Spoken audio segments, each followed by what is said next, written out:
rebel force has penetrated the shield and landed on Endor. This is where the fun begins. A long time ago, in a galaxy far, far away. This is Rebel Force Radio. Your source for the Force. Star Wars news and commentary. With Jason Swank and Jimmy Mack. I've seen Star Wars 500 times. Star Wars #1! This station is now the ultimate power in the universe. I suggest we use it. Now it's time for Rebel Force Radio. We would be honored if you would join us.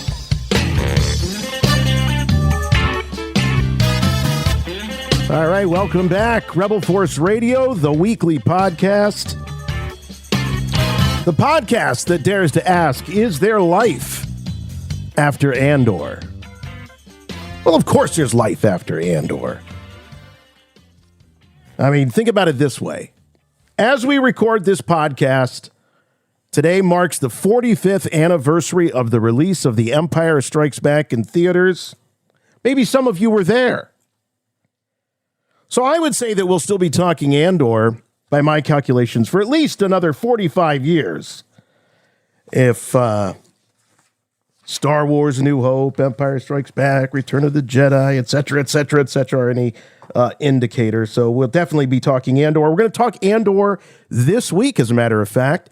Tony Gilroy has been making the rounds, and it's so nice now that all of the episodes have premiered that we can finally hear Tony Gilroy talking about the whole season. If you've been listening to some of these appearances, he's been very cautious about spoilers and things like that. But now the gloves are off. No more shackles. The muzzle's gone. He can talk about the full 12 episodes, soup to nuts, and really look at the whole thing in the rearview mirror. And it's fascinating. This is a guy, listening to Tony Gilroy, it's sort of like a masterclass in screenwriting, directing, storytelling in general. It's just fantastic. So hope you enjoyed that. We got lots of Tony Gilroy coming your way. And I mentioned, we're going to be talking about Andor and Star Wars for another 45 years. And I plan to be here. And I know someone else who plans to be here, of course. And that is my good friend and yours from Chicago, Jimmy Mack. Hey, Jason. Hey, Star Wars fans. Wow, 45 more years of Star Wars conversation here at Rebel Force Radio. Why not? I got nothing on the books. Let's do it.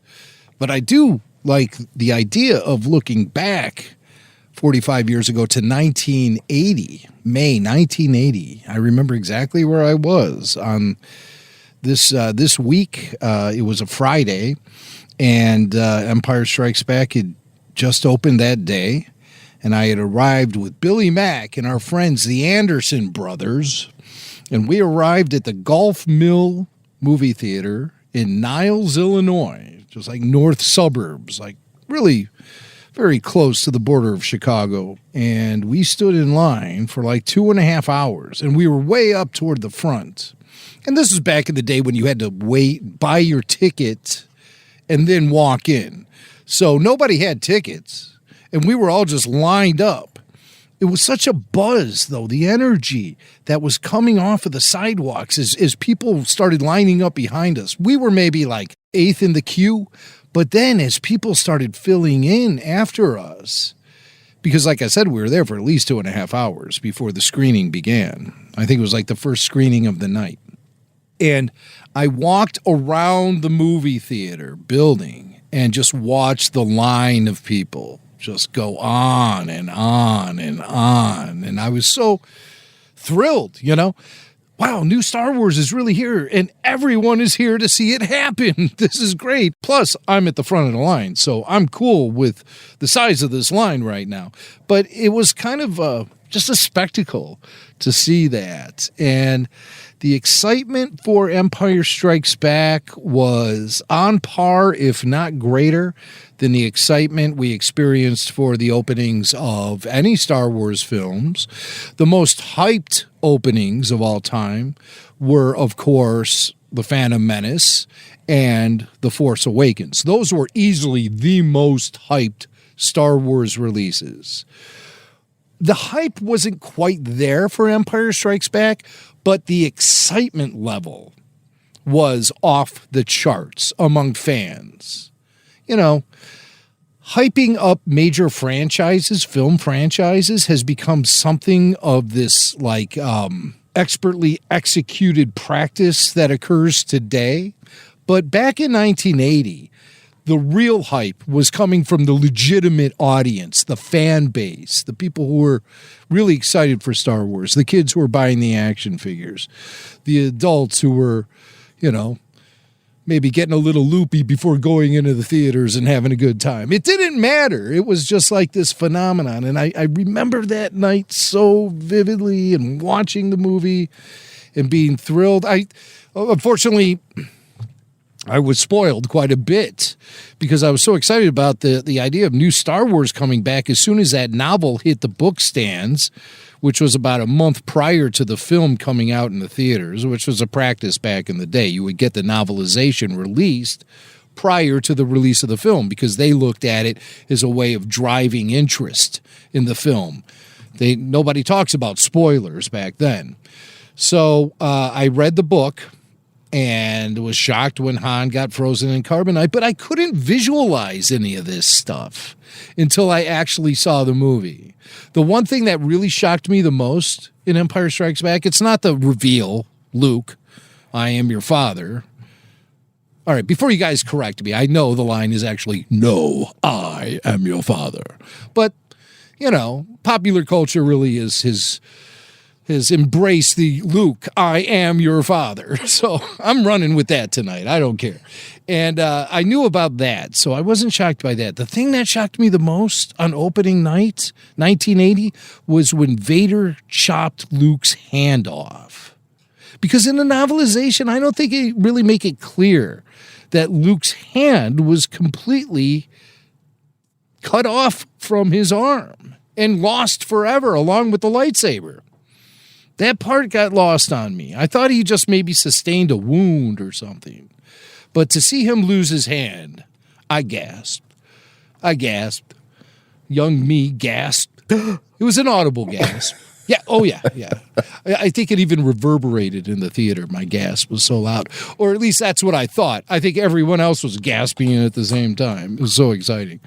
But wow, so happy 45th birthday to Empire Strikes Back. Yeah, what a long, strange trip it's been. It's the movie that generally fans consider to be the best of the lot, of all of them, regardless of trilogy. Most fans consider Empire Strikes Back to be the best. I'd have to say if I put on my critical lens, I would agree. But my nostalgic lens always takes me back to the original, A New Hope. And I always put that on the pedestal more than anything. But Empire Strikes Back, a very special film.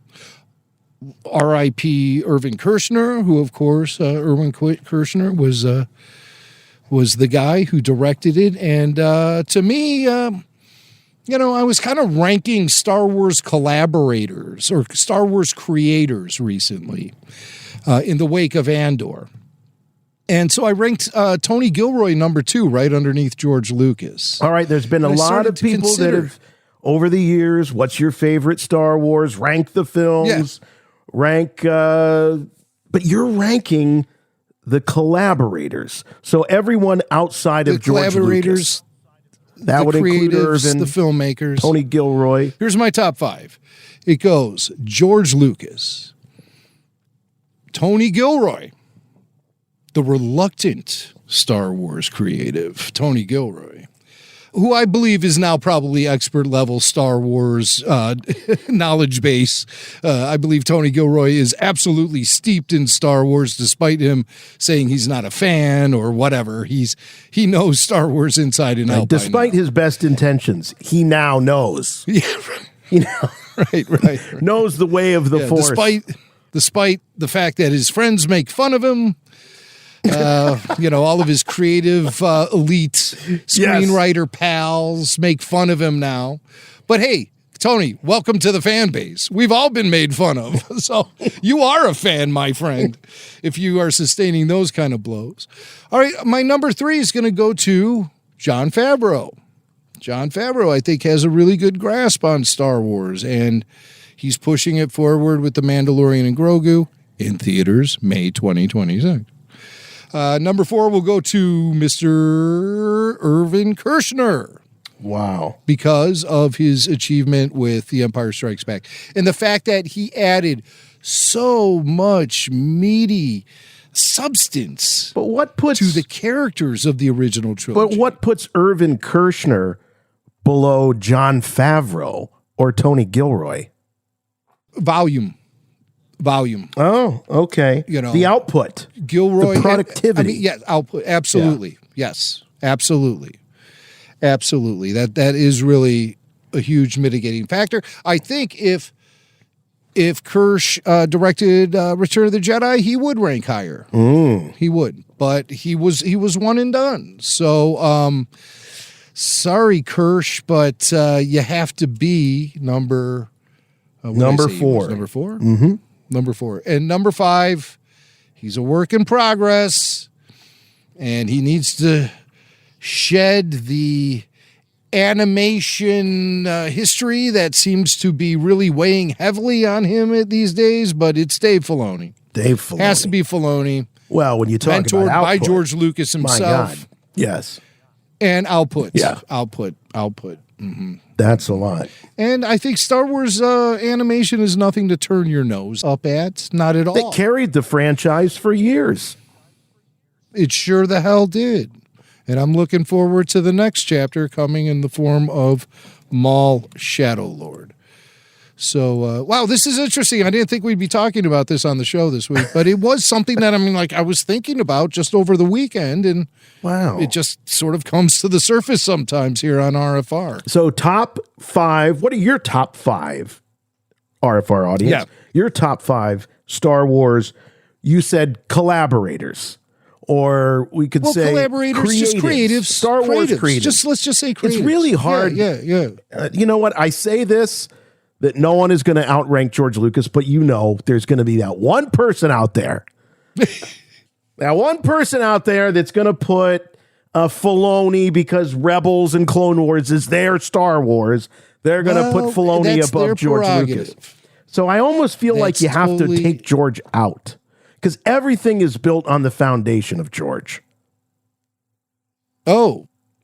So then who would I put Who's number 5 for you? If you remove George. That means that Gilroy has moved up to the top. Yep. And so number 5. I think just based on sheer potential, I think John Watts has a great future in Star Wars should he choose to accept it. I was really impressed by Skeleton Crew. If I'm ranking the Star Wars TV shows, I'll put Andor at the top, Mandalorian number 2, and Skeleton Crew number 3. What's that? Hold on. I just heard somebody out there say Bryce Dallas Howard. Well, of course, somebody's going to put Bryce on the list, but she's sheer potential as well. She is potential, but not a top 5er.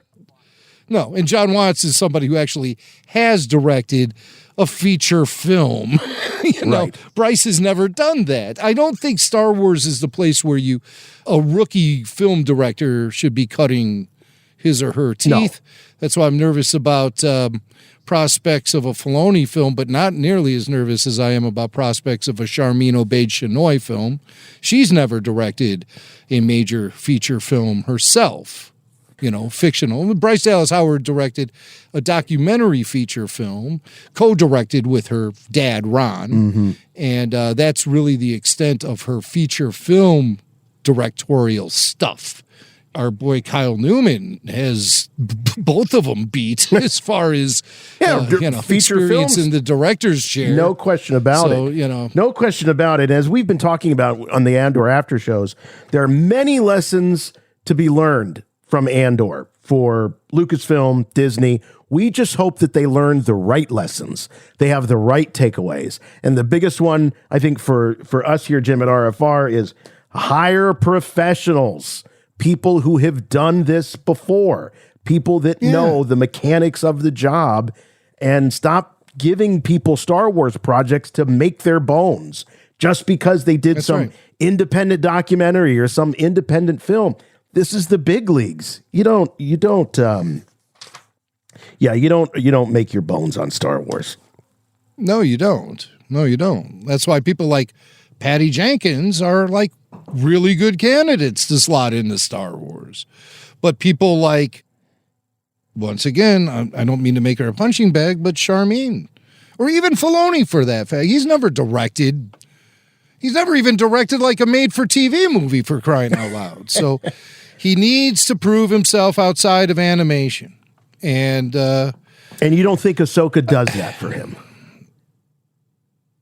Or the episodes of The Mandalorian? It doesn't for me. For you. It doesn't for me. Yeah, okay. Whether it does for him or not, I think it does for him. I think that was well, no, I'm talking. Yeah, I mean, I am talking about you. For you, the episodes of Mandalorian that he directed, the episodes of Ahsoka that he directed, ran the show as showrunner, wasn't enough to get him in that feature slot. Well, no, that's not really what I mean by that. I mean, I think it's good practical work in the live action realm, but yeah, how do you advance then into a Star Wars film? Now, Filoni, he's a different kind of, he's sort of a special project right there. It's hard to even say because of his mere experience with Star Wars is so big and vast. Now, and he has been working with Favreau, who he's obviously learned a lot from John, and John is like, a top tier level filmmaker, in my opinion. You know the way animation is done these days, and I'm not an expert. I'm not trying to say that I've intimately know how shows are made, but I've seen enough behind the scenes to know that the way they use models with computer generated animation, it's not the same, but it is sort of akin to working with actors on a set. Yeah. You do have to worry about blocking. You do have to have them going off, things like that, much more so than, say, somebody who directed like a 2D animated film back in the 70s or the 80s.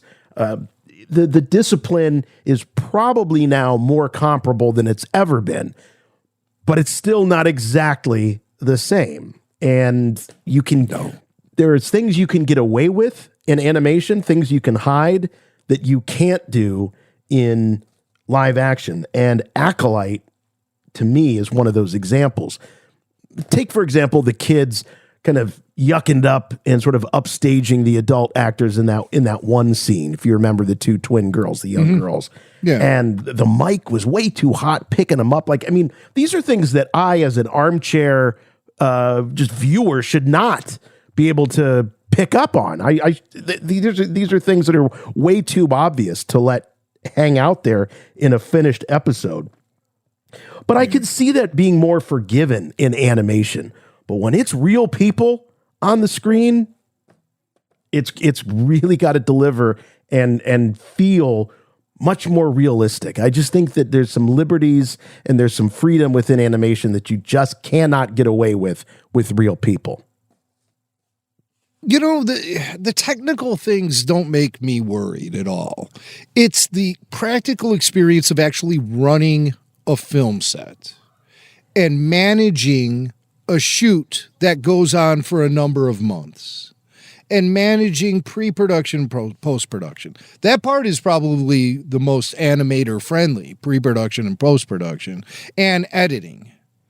But running an actual set and being there for all the unpredictable things that happen, shooting either on a soundstage or especially on location, and being able to have the clarity to manage all of these armies of people that are on a film set, it takes a special sort of discipline. And you can't learn that discipline by sitting in the volume or in an animation studio. You just simply can't. And so that's the practical experience that I think can make or break a film, whether or not the director is steeped in that practical experience. So it goes beyond the technical parts of like, well, is this guy good with actors? Is this, is his vision solid? How well can he get his vision onto screen? How is he in the studio? All of that stuff, that's not the stuff that worries me. The stuff that worries me are like the unpredictable, all the unpredictable elements that come into play on a film set and throughout the process of a film shoot. It's not animation. It's just right. not. I don't know if this is one of the clips that you pulled, but there is a clip of Tony Gilroy talking about the number of memos and emails and things that he wrote that just dwarfs the pages on of the script. Because, like you were talking about, managing the set, managing the crew, managing at the producer level, the company level. Although he did say that Disney was very hands off. Disney was not breathing down his neck at all in the production of this. I would suspect he would say that either way. I don't think he's going to say if they were, but we'll take him at his word. But nonetheless, there's a ton of administrative work that you would think, wow, that doesn't make sense for the creative visionary of a project to have to deal with all that. But inevitably, they do. And in the case of Tony Gilroy, I suspect he's that type of leader. He's that type of guy who wants to be in charge of all that stuff. He's not going to pass that off to somebody else. He's the guy writing the emails and the memos and managing that set. So I think that's a great point, because that stuff is going to get in the way of the final vision. So you have to be on top of all that paperwork in order to get the finished product as pure as I think Andor came out for Tony Gilroy. Yeah, true. But Tony didn't direct, so it's kind of a different thing. You know, sure, he was a showrunner, but he really wasn't on set that often, from what I gather. He was doing a lot of Zoom meetings, a lot of memo writing, but like literally from the comforts of his own office. A film director needs to be on the set. A lot of it was to get all of that crap out of the way of the directors so that they could just focus on directing. Yeah. Well, he was the showrunner, and I would imagine if Dave Filoni is directing a film, he would be essentially the showrunner.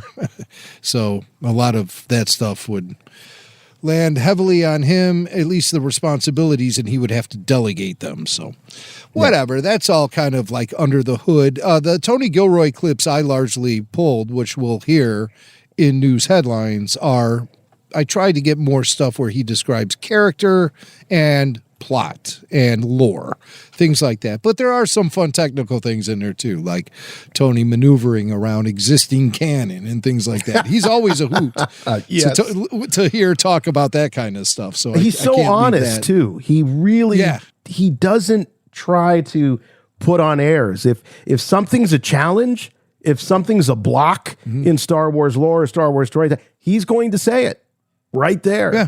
And we'll hear him talk about Yavin was tough. He talks about it a lot. Yavin was not an easy thing. He talks about making Star Wars like a contractor talks about rebuilding someone's basement or something like that. You know, it's just like all in very it's a great analogy, yes. Practical terms. He never loses that he's a hired gun on this stuff. He realizes is. Yeah, and he knows his place as far as all that goes, too.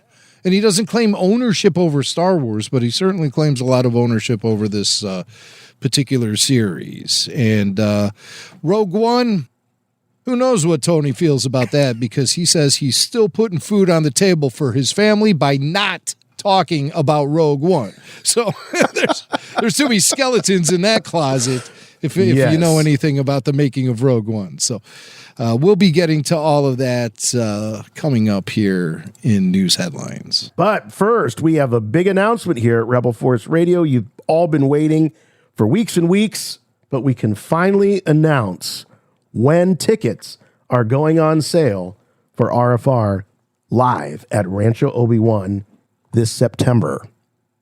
Yes. I love it when a plan comes together. And this little plan came together about 30 minutes before me and Jason got behind microphones tonight. But we knew it was coming because we've been planning on this thing. We told you guys to save the date, September 6th, Rancho Obi-Wan, RFR will be there. We'll be doing a live podcast.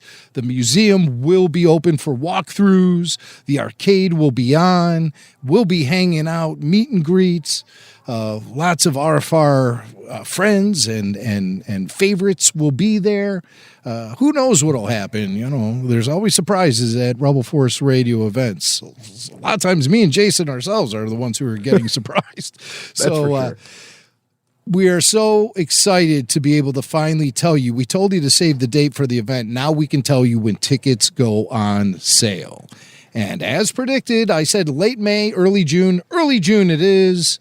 June 2nd is the date for pre-sales for RFR VIPs.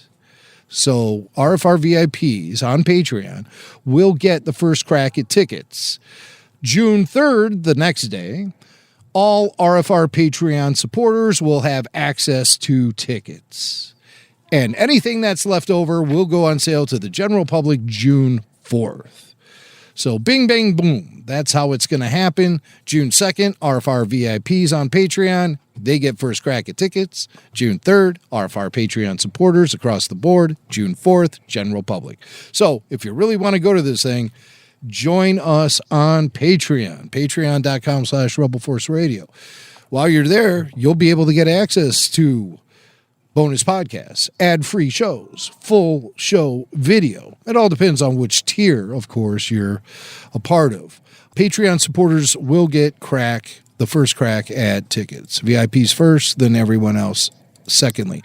Every paid supporter, we do have free memberships available for RFR on Patreon too. But that's basically for table scraps. I'll be honest with you. We appreciate everyone who's done it. Usually the people who do it, they're Patreon curious. So they hook up for free just to kind of see what's going on in there. So I recommend that to you. Patreon curious. You want to know what we got going on over there? We got all of that stuff I mentioned before, plus a community of the greatest Star Wars fans on the internet. And a lot of them, they'll be joining us in September at Rancho Obi-Wan. So let me just give you some facts here about the event itself. The tickets will be made available at ranchoobiwan.org.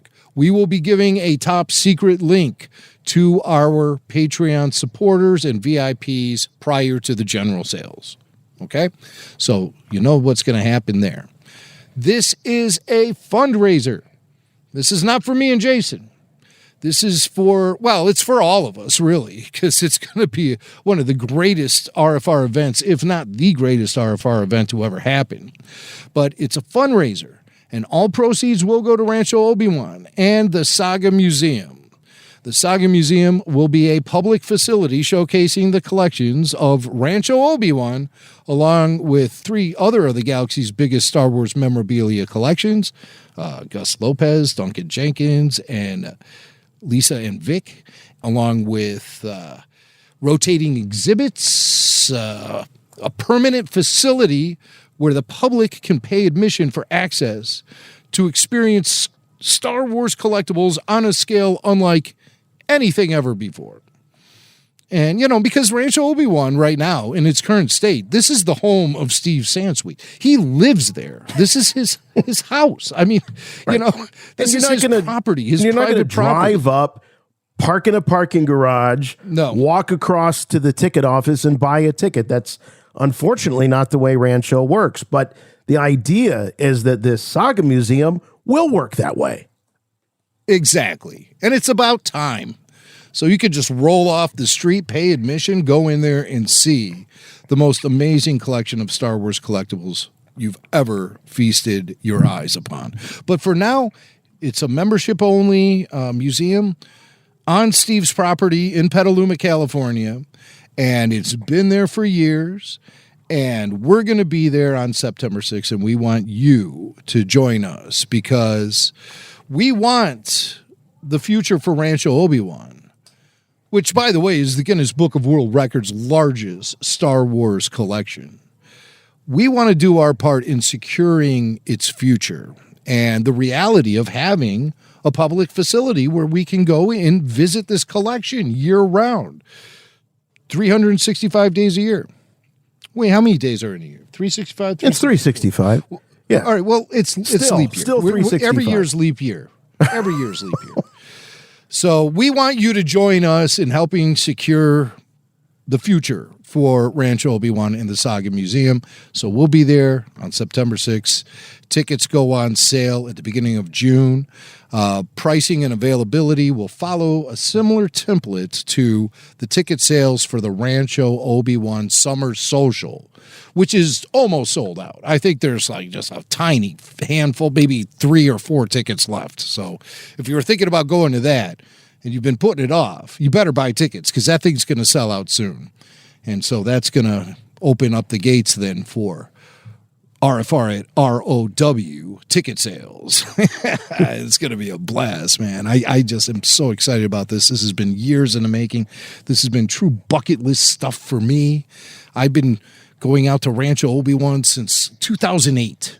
Just loving every moment of it, building up friendships, all based on our passion for Star Wars and the Star Wars saga. So love it. Rancho Obi-Wan is going to be the place. September 6th, join Rebel Force Radio. Tickets on sale at the beginning of June. Should say that Rebel Force Radio will be taking next week off, the weekly show, the after show, all the shows. We're off. I think I got one RFR Q&A on the schedule for next week with Joe Dallas, and those are always a hoot. Well, we're not really taking the week off. We've got RFR business. We're going to be taking off to the beautiful, beautiful redwoods out in Northern California for the Forest Moon Festival. That's right, yes. Forest Moon Festival. Big event, spreads across 2 different counties. As part of that includes looking at original shooting locations for the Endor sequences in Return of the Jedi. So I am totally psyched for this. I think it's realistically for me, Jim, I got to say it's probably the only original trilogy shooting location that I ever fancy myself going to. Not going to Tunisia anytime soon. I don't like the cold, so I won't be going to Norway, but I can deal with Northern California. Okay. Well, you've been to Skywalker Ranch, where the Darth Vader funeral pyre scene was shot for Return of the Jedi. Still California. Counts. Yeah, still California. And you've been to the Lucasfilm campus, where ILM is, and certainly a lot of Star Wars things were shot there.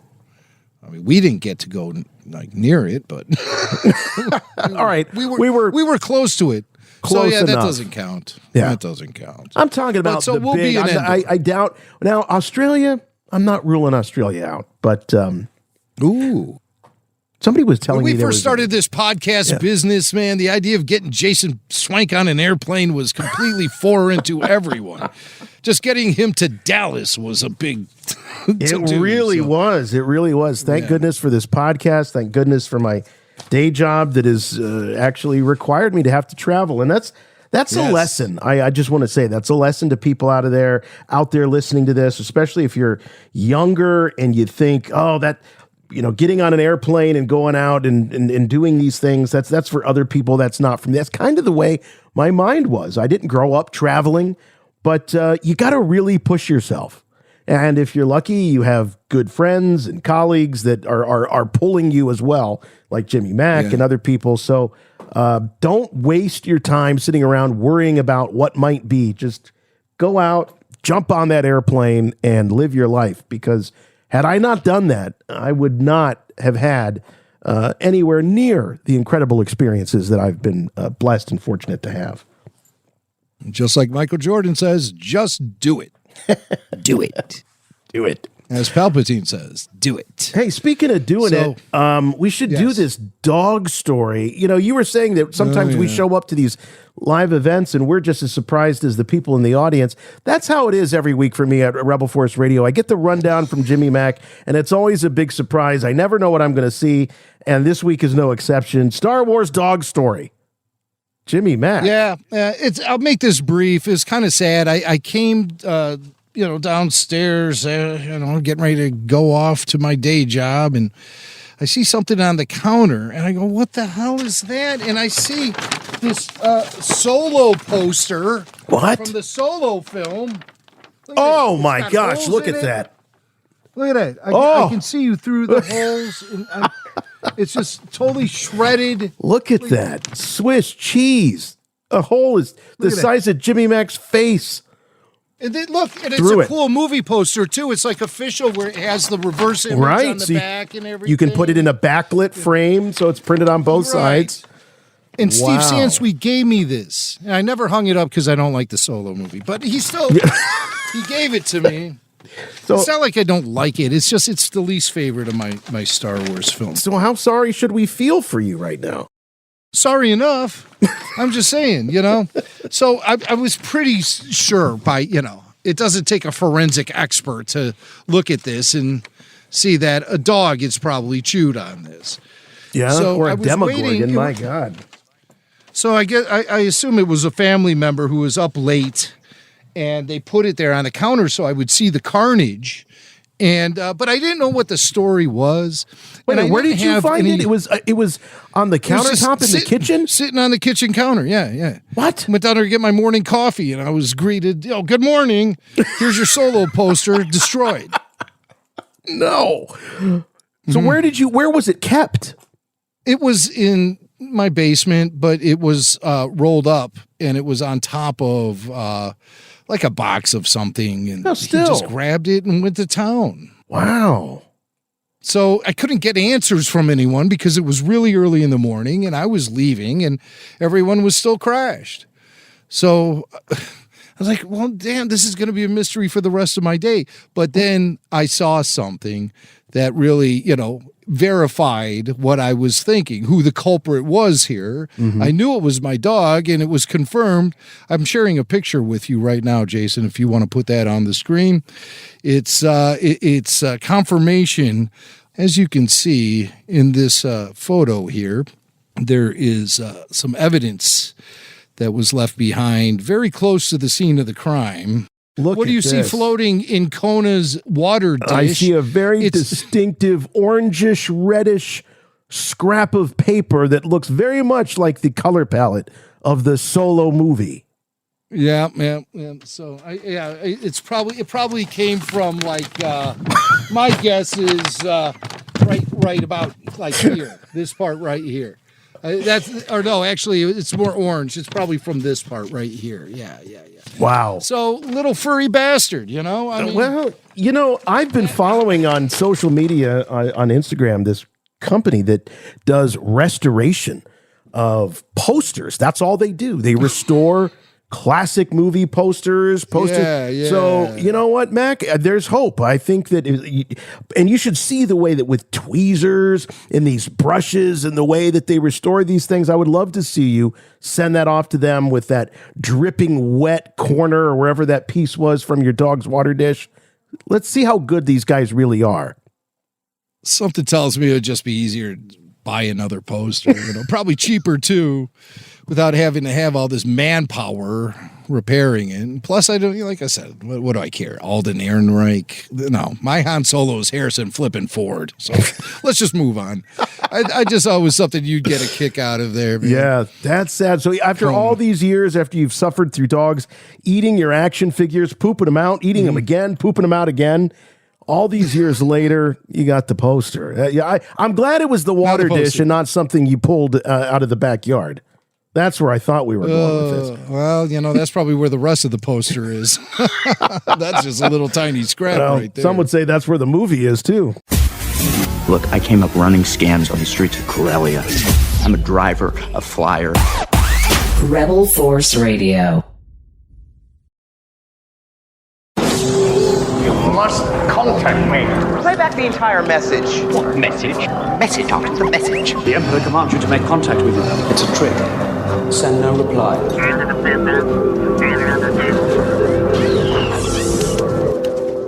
Hey guys, thanks for the Andor after shows. This is Ryan in Ottawa. I had a question about the timing of 1 BBY on Andor. I'm not understanding the timeline when it comes to the final episodes of Andor Season 2. I was expecting the final episode to see something like 1 month before the Battle of Yavin, or 2 weeks before the battle. can you guys break everything down and help me figure out when things happen? Like, did the events of Star Wars take place over a week or two before the Battle of Yavin, when Luke's leaving Tatooine? I'm trying to figure out if I'm not understanding something clearly, or maybe Andor Season 2 messes a bit of the timeline up when they say 1 year before Battle of Yavin, when, Luthen's killing Lonnie and whatnot. Anyway, thanks for all you do. May the Force be with you. All right, appreciate the question. I think we can help. It did cross my mind, because when that fourth block of episodes begins, you see BBY1. So 1 year before the Battle of Yavin. And I thought to myself at the time, well, how can this be? Because Tony Gilroy has promised us that Cassian Andor is going to walk across that tarmac and get on that U-Wing, and that's going to take you right into Rogue One. So I guess it sort of depends on when the 1 year BBY ends and the 0 BBY begins. But Jim, just to break it down, we know Andor Season 1 is 5 years BBY, right? And those events span about 1 year, from what we understand. Yeah. So then you have Season 2, which kicks off, and that's a year after the events of Andor Season 1. So a year after Marva's death there at the end of the first season. The first 3 episodes of Season 2, 4 years, BBY. Episodes 4, 5, 6, 3 years, BBY. Episodes 7 through 9, 2 years, BBY. And then this is where our caller gets kind of mixed up, and I can understand why. Episodes 10 through 12, 1 year, BBY, with episode 12 leading directly into Rogue One. So it is a little confusing, because the card does say BBY1, and yet we do see Cassian, as Tony promised, walking across the tarmac and getting on the U-Wing and heading off to meet Tivik. So that we know those events spur Rogue One into action, and Rogue One probably is a matter of couple of days over the events of Rogue One. Yeah, it's hard to place the events of what happens in Star Wars, take those events and place them on a conventional calendar. Right. Yeah, it is. It's almost impossible. But it's not years. It really is. We can say that. And it's probably not months as far as the events of Rogue One itself. Probably a matter of days, maybe a few weeks at the most. Okay, the way I interpret the BBY thing is I have to lean on my experience as someone who devoured the expanded universe back in its prime, now known as Legends. But as someone who devoured that, that's where the timeline was established, essentially. I believe it was Bill Slavisek's Guide to the Star Wars Universe back in 1994 that established that whole BBY, ABY timeline breakdown. And the way I always interpreted it is this, that anything that happens throughout that year period prior to the Battle of Yavin gets placed into a designation such as 1 BBY, 2 BBY, 3 BBY, and so on. So anything that happens throughout that year gets that designation. There's no 1.3 BBY or anything. No, it's rounding. Everything. They're rounding. Yes, it's always rounded. So it's something that just happens within that particular year. Uh-huh. So you could even, if you wanted to, you could say some of the events of A New Hope happen 1 BBY because it happens prior to the Battle of Yavin. Ben meeting Luke, Mos Eisley, the Millennium Falcon, the Death Star. That could technically be placed within the 1 BBY designation because the Battle of Yavin had yet to happen.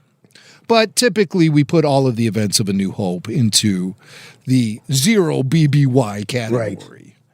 I like that. I think that's a great explanation. because we're just going to round to the nearest year. Yeah, it's just rounded. So like with Andor, everything happens in 3-day pockets. And that's the first time ever in the history of Star Wars where we actually had a specific designation by days being placed on events that happen. Now, we of course know that there are certain pockets of time that can be designated by years. We know that it's 20 years between the prequel trilogy and the original trilogy. We know it's 3 years between A New Hope and Empire Strikes Back. We know it's 1 year between Empire Strikes Back and Return of the Jedi. We know it's 5 years between the end of Return of the Jedi and The Mandalorian. These are things that, those are certain parameters, but never has Star Wars been broken down by days. That's never, ever happened before. To the best of my knowledge, it's never happened. And especially in live action, this is kind of an oddity with us being, having this definition, this very defined time period in which these events in Andor happen. But for example, the events of Mon Mothma's daughter's wedding, that was 4 BBY. It could have happened in January 4 BBY or December 4 BBY. It happens within those parameters of the BBY. So that's the best my inner time grappler can provide to you. I'm going to go and hit the anvil now. And there we go. And and move on. But that's how I break it down, quite honestly. I don't think it's specifically a full year, but it just happens within that year. So instead of saying like 1995. That's where I think, so I'm very literal.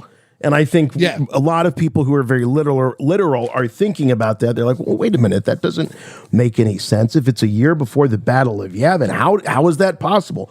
But I like what you're saying. If you drop a pin right there at the Battle of Yavin, anything that happens prior to that is 1 BBY. Or 2 BBY or whatever. Yeah, it happens within that range. Yeah. But I hope nothing that helps specific. our caller. I think it's a great it means it happens within the year, not exactly a year prior. Right. That's kind of how I look at it. Right. All right. Well, thanks for the voicemail. If you want to leave us a voicemail, you can do that, or you can send us a voice memo at show@rebelforceradio.com. So we love to have those great questions from all of you. Now, we're going to take, for those of you longtime listeners, this is going to be a little out of format for us, a little out of sequence, but it's so good. We just had to talk about it. We're talking about the outrageous, unthinkable story of the week. It's sort of like dessert first for us. It's outrageous. It's unthinkable. Oh, is it ever? Well, I've mentioned a couple of times here about this FORTNITE collab that's been going on with Star Wars. Started on May 2nd. This is the big, it's a mini season. So it lasts about a month. It's going to go all the way through June 7th. And so far, this is the biggest collaboration between these two mega brands, FORTNITE and Star Wars, to date. It's been bringing all kinds of new characters and weapons and vehicles and abilities. And my son's been enjoying the heck out of it. However, no good deed, right? FORTNITE is under a little bit of heat as complaints are coming from the Actors Union about the AI Darth Vader. So SAG-AFTRA, the union that represents actors, voice actors that are involved in video games and films and television, they have filed a complaint over the use of artificial intelligence to recreate the voice of Darth Vader. Darth Vader is in this collab, and he's a non-playable character. So he shows up throughout. There's moments where he can spawn in a certain area on the map, and if you defeat him, you get some sort of a reward or a weapon or something like that. I know if you defeat the Emperor, you get Force Lightning. I don't know what you get with Vader. Maybe his lightsaber or something. But that doesn't matter. What matters is the union is upset because Llama Productions, which is the company that develops the FORTNITE game, they chose to replace the work of human performers with AI technology. Now, we know that James Earl Jones, prior to his death, worked out an agreement with Lucasfilm, and not just worked out an agreement, but physically worked on the project so that his voice would live on after he would pass away, so that the Darth Vader voice, the iconic voice, could continue to be part of Star Wars storytelling. And James Earl Jones felt very, very strongly about that. In fact, this is actually a quote from a statement that was released by the James Earl Jones estate, where James felt that the voice of Darth Vader was inseparable from the story of Star Wars and always wanted fans of all ages to continue to experience it. So all this is on the up and up. That's not in question. What's in question, and the reason that Llama Productions and Epic are under fire, is because it's out of good faith with the union contract. The developers of the game decided to use an AI James Earl Jones without consulting the union, without talking to the union representatives. So they were completely blindsided because someone, I don't know, that Darth Vader guy that was doing the voice there before all this AI Matt stuff, Sloan. Chad Vader. Yeah, Chad Vader, Matt Sloan, right? I guess he missed out on a gig. So yeah. Okay. So anyway, they're upset with the union is upset with the developers of the game because they feel that they were blindsided by this. But that's just half the story.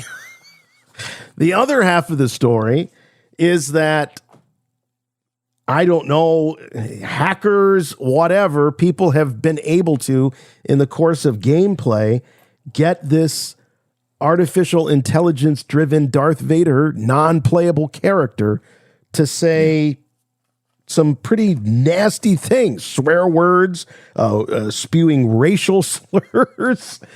Oh, it's terrible. It is terrible, but it's horrifying. To me, I don't want to be a conspiracy theorist, but is it just a coincidence that this union is so upset over the use of this AI James Earl Jones, and then all of a sudden the James Earl Jones AI goes haywire and starts swearing and saying all of these racially insensitive things? I mean, I don't want to throw... I don't want to get all Alex Jones on everybody here, but I tell you something. No. Something You're doesn't add up. channeling. You're channeling your inner Partagas is what you're doing.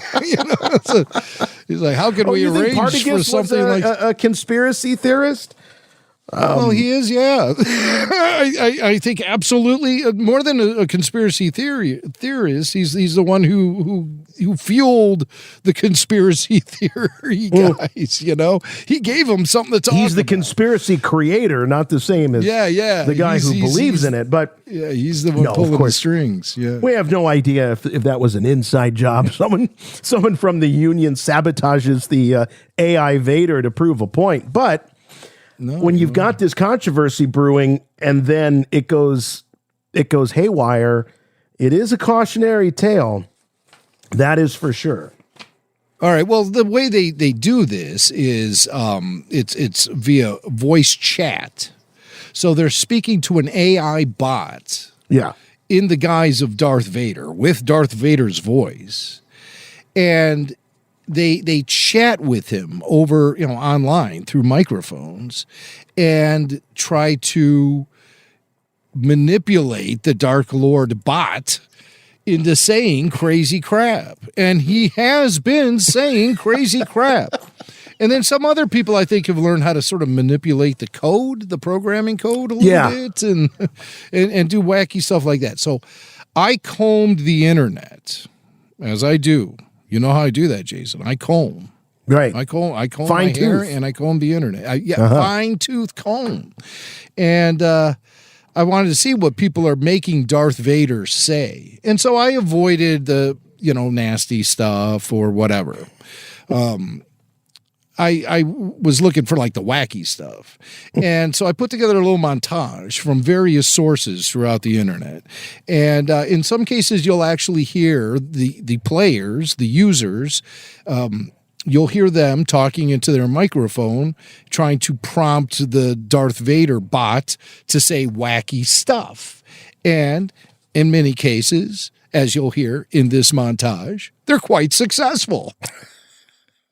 Theoretically, if you did smoke, which cigarette would you smoke? If I were to indulge in such a self-destructive habit, I'd choose one infused with the essence of kyber crystals. You get Uber Eats delivered to the Death Star? As if my concern rests on the availability of Uber Eats. Your crude pronouncements are as unimpressive as your battlefield tactics. Such language is unbecoming of an ally. Jar Jar Binks. Vader, can you sing me a song? Do do do do do do do do do do do do do do do do do do do do. The name Donkey Kong is a relic of a forgotten past. It holds no significance. What precisely is a Hawk Tuah?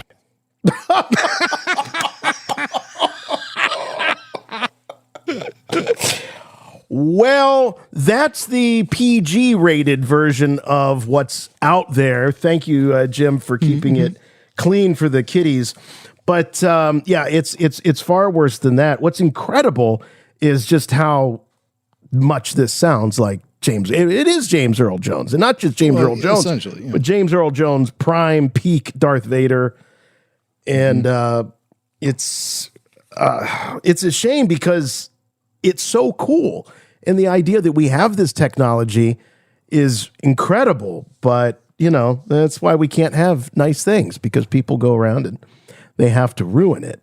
But well, not always ruin.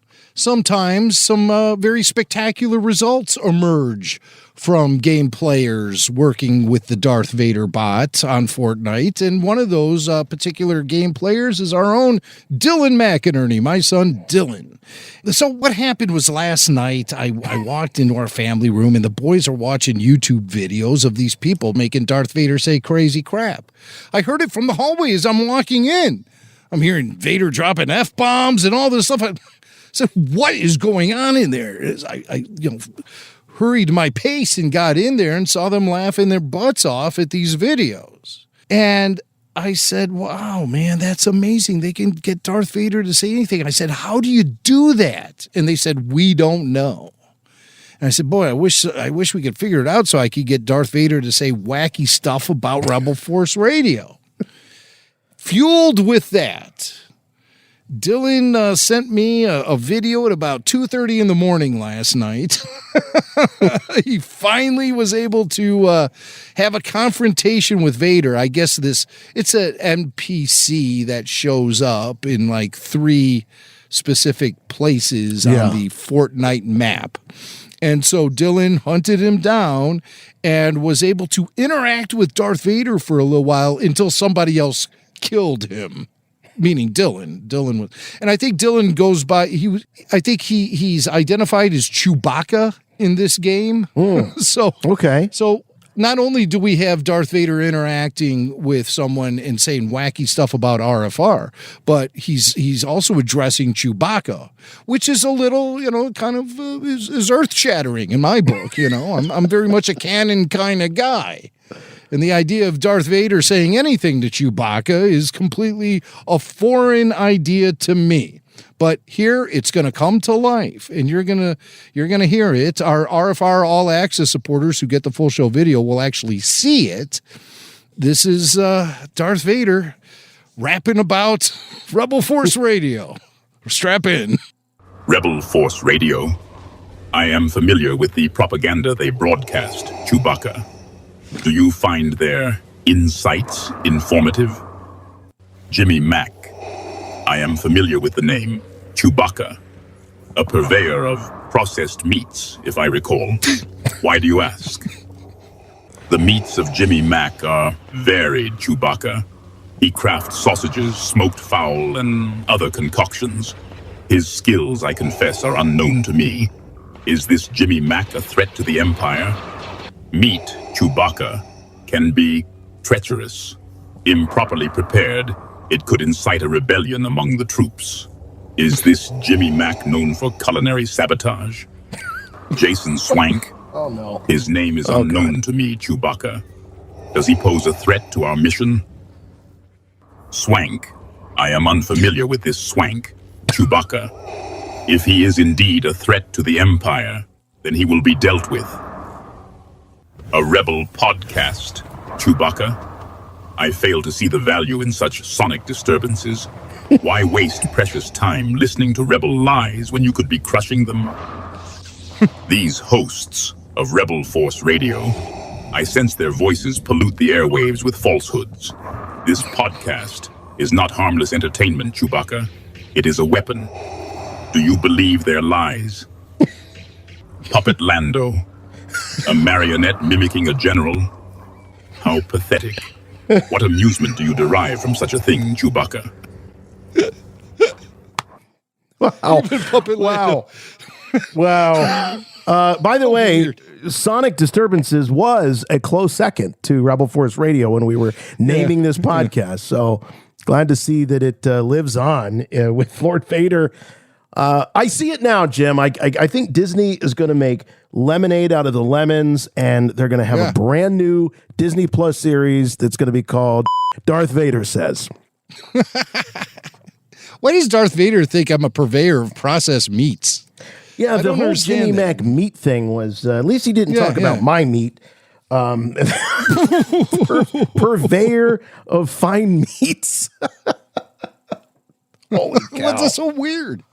It is very random, very strange. So yeah. That does a couple of things. It shows us the wonders of artificial intelligence, and also shows us the shortfalls, the weaknesses of the wackiness of AI, the inconsistencies of it. It's not quite. They gotta tweak it just a little, but still, there's amazing things to do with it. I mean, just the voice mimicking alone. You know, I have a little bit of there's some protocol issues there that I have as an audio producer, but also there's a lot of fun to be had as an audio producer. So I'm kind of in a tug of war with myself. You can see the possibility. You can hear the possibilities, but at the same time, if it's taken too far, then everybody loses. And that's sort of the moral of this story.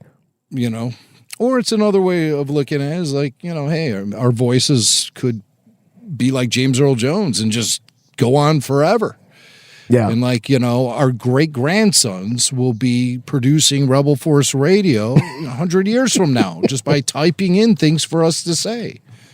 And, we'll be long gone. What do we care? We don't have reputations to protect anymore, but we'll live on. Well, I hope they call it Sonic Disturbances and that it's all about Jimmy Mac's meat. I have good news for you, my lord. That's good news. Come closer, I have good news. All right, the Tony Gilroy Victory Lap continues here on Rebel Force Radio. Lots of amazing audio highlights from his various podcast appearances and news appearances throughout the aftermath of the release of the final 3 episodes. And Jim, I always find listening to Tony Gilroy to be very enlightening, very interesting. So I'm very much looking forward to all of this. I heard some of these, but many of them are new to me. Yeah, Tony Gilroy's a cool cat, and he does shoot from the hip and tell it like it is. And there's a lot to I find him to be kind of inspirational in that way. I just like his practicality and his matter-of-fact approach. So I spent, after I was done combing all of the internet yahoos who were making Darth Vader say wacky stuff, I combed a lot of podcast interviews featuring Tony Gilroy. He prefers to go on more like industry podcasts where they talk about the craft of forming scripts. And, so he'll go on like the Screenwriters Guild show, or he'll go on, the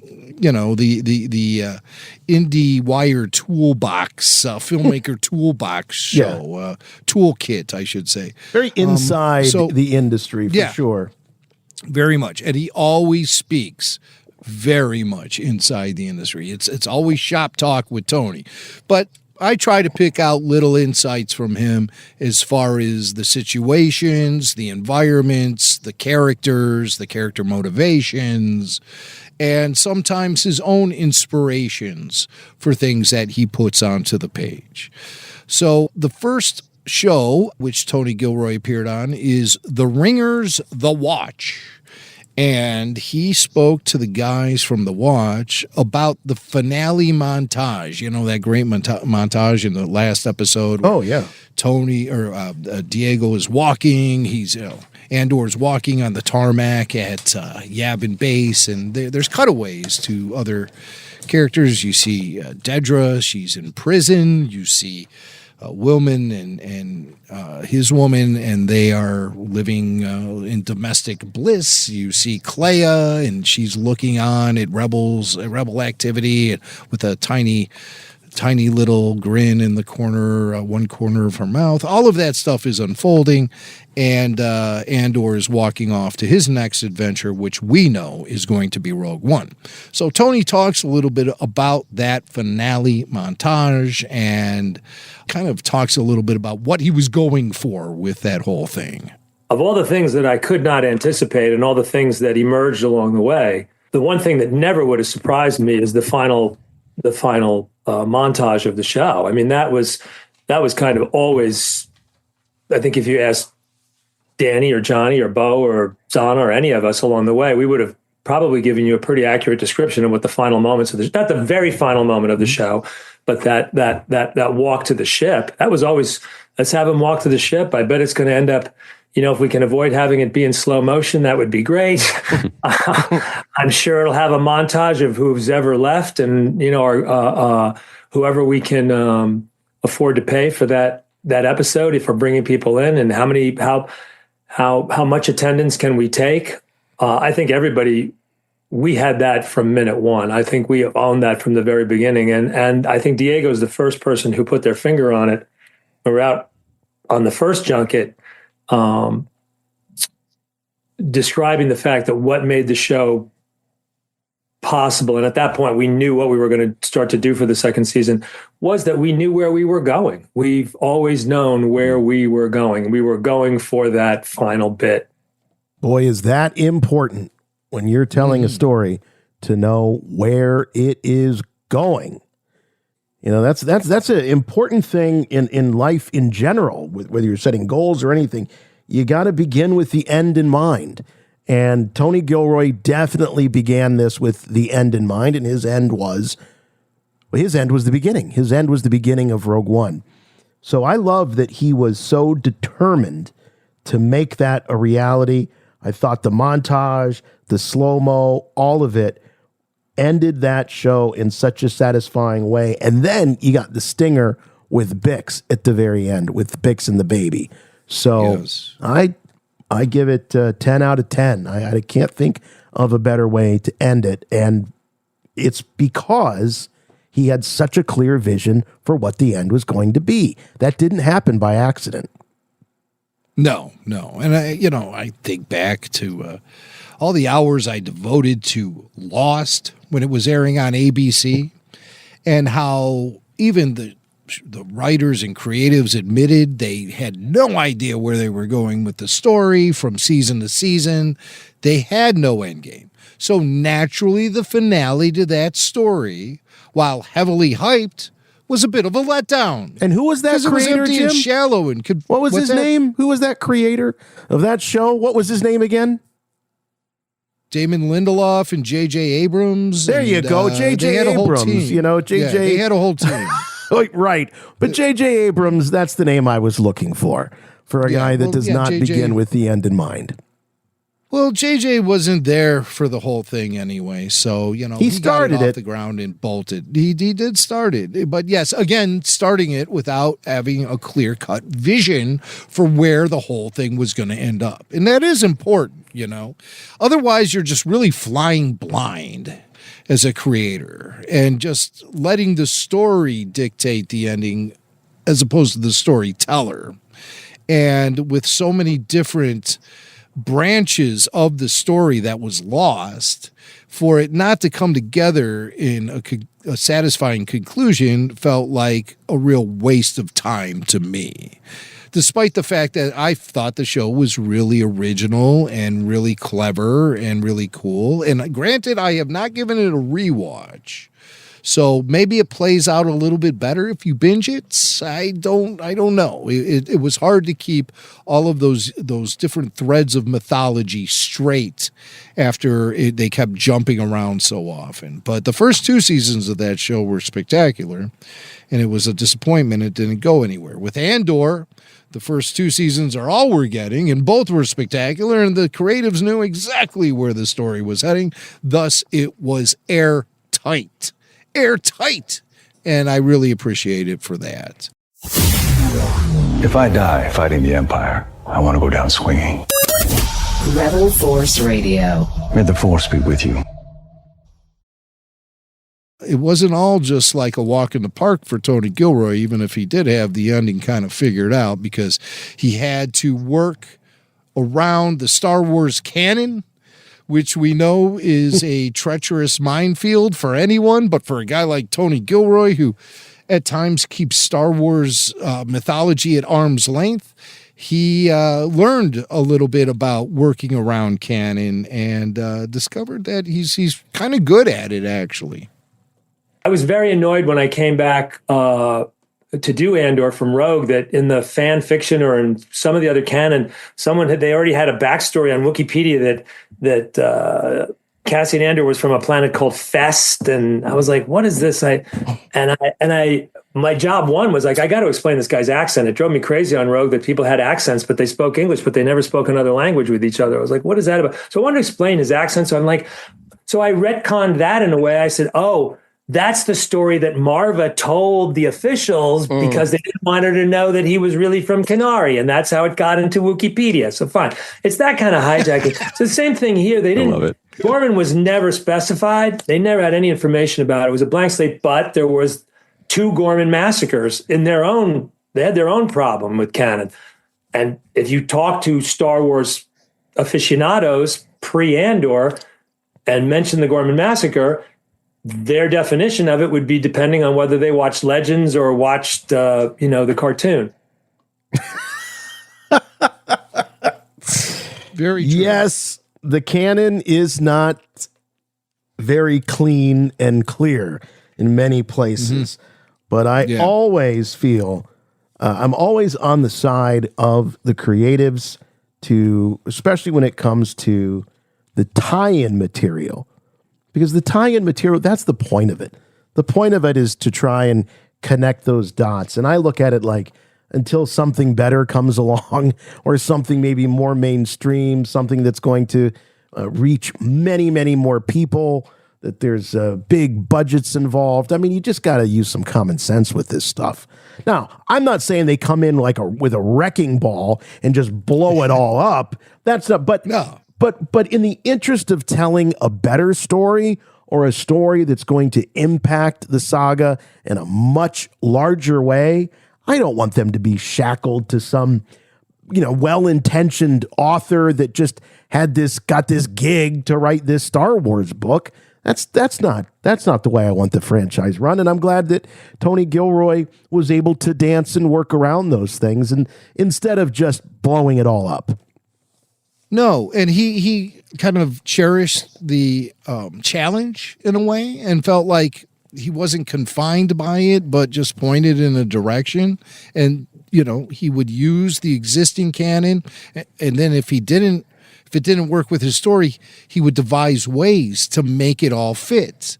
Like he did with the Gorman Massacre and the whole Tarkin story. He made that work. Like he did with the whole idea of Cassian being from the planet Fest. By the way, who came up with that name for the planet? That's like the lamest name for a planet, Fest. What is it? Like you go to the planet, it's nothing but a big music stage and like an all-night rave. It's a fest. It's a music fest. But so fest, whatever. So I think that must have come up in one of the novels. And Tony also says in some interview somewhere that I heard, I didn't pull the clip, but he said he was a little frosted when he saw that there was a comic book telling the origin of the initial meeting between Andor and K2. And he completely blew that off for Andor. So there is a comic book out there. It's a one-shot, Cassian and K2SO. It's from Marvel. It's not fanfic. Tony says everything is fanfic, but it's definitely not fanfic.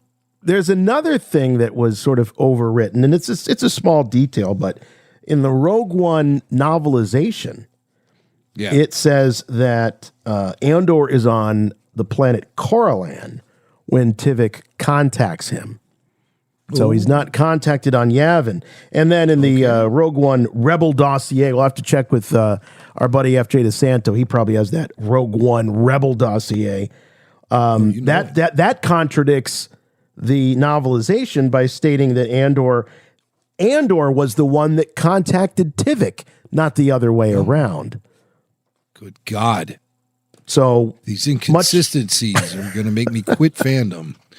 No, not. I don't care. So here's how I see it all working out, because clearly Andor did not have to fall in line behind comic book canon nor novels. But when it came to the animated stuff via Star Wars Rebels, that stuff and upward, meaning live action streaming series and live action films, that's the stuff that's untouchable as far as Lucasfilm goes. But despite their claiming that everything is canon, including the comics and novels, I don't think the comics and novels hold that kind of clout when it comes to Star Wars. Dave Filoni himself, with Tales of the Jedi, when he told the Ahsoka story, contradicted events that happened in the Ahsoka novel. We also know that The Mandalorian contradicted some events that happened in the novel Aftermath. And we also know that Andor has contradicted some of the events that have happened in the Andor novelization and the comic books. So you can tell now that there is flexibility in publishing as far as that canon goes. It's not set in stone. Just like it never was. It wasn't during the Legends era either, because Filoni rewrote Mandalorian history that contradicted the beloved Republic Commando novels by Karen Travis. That was a huge controversy back in the day.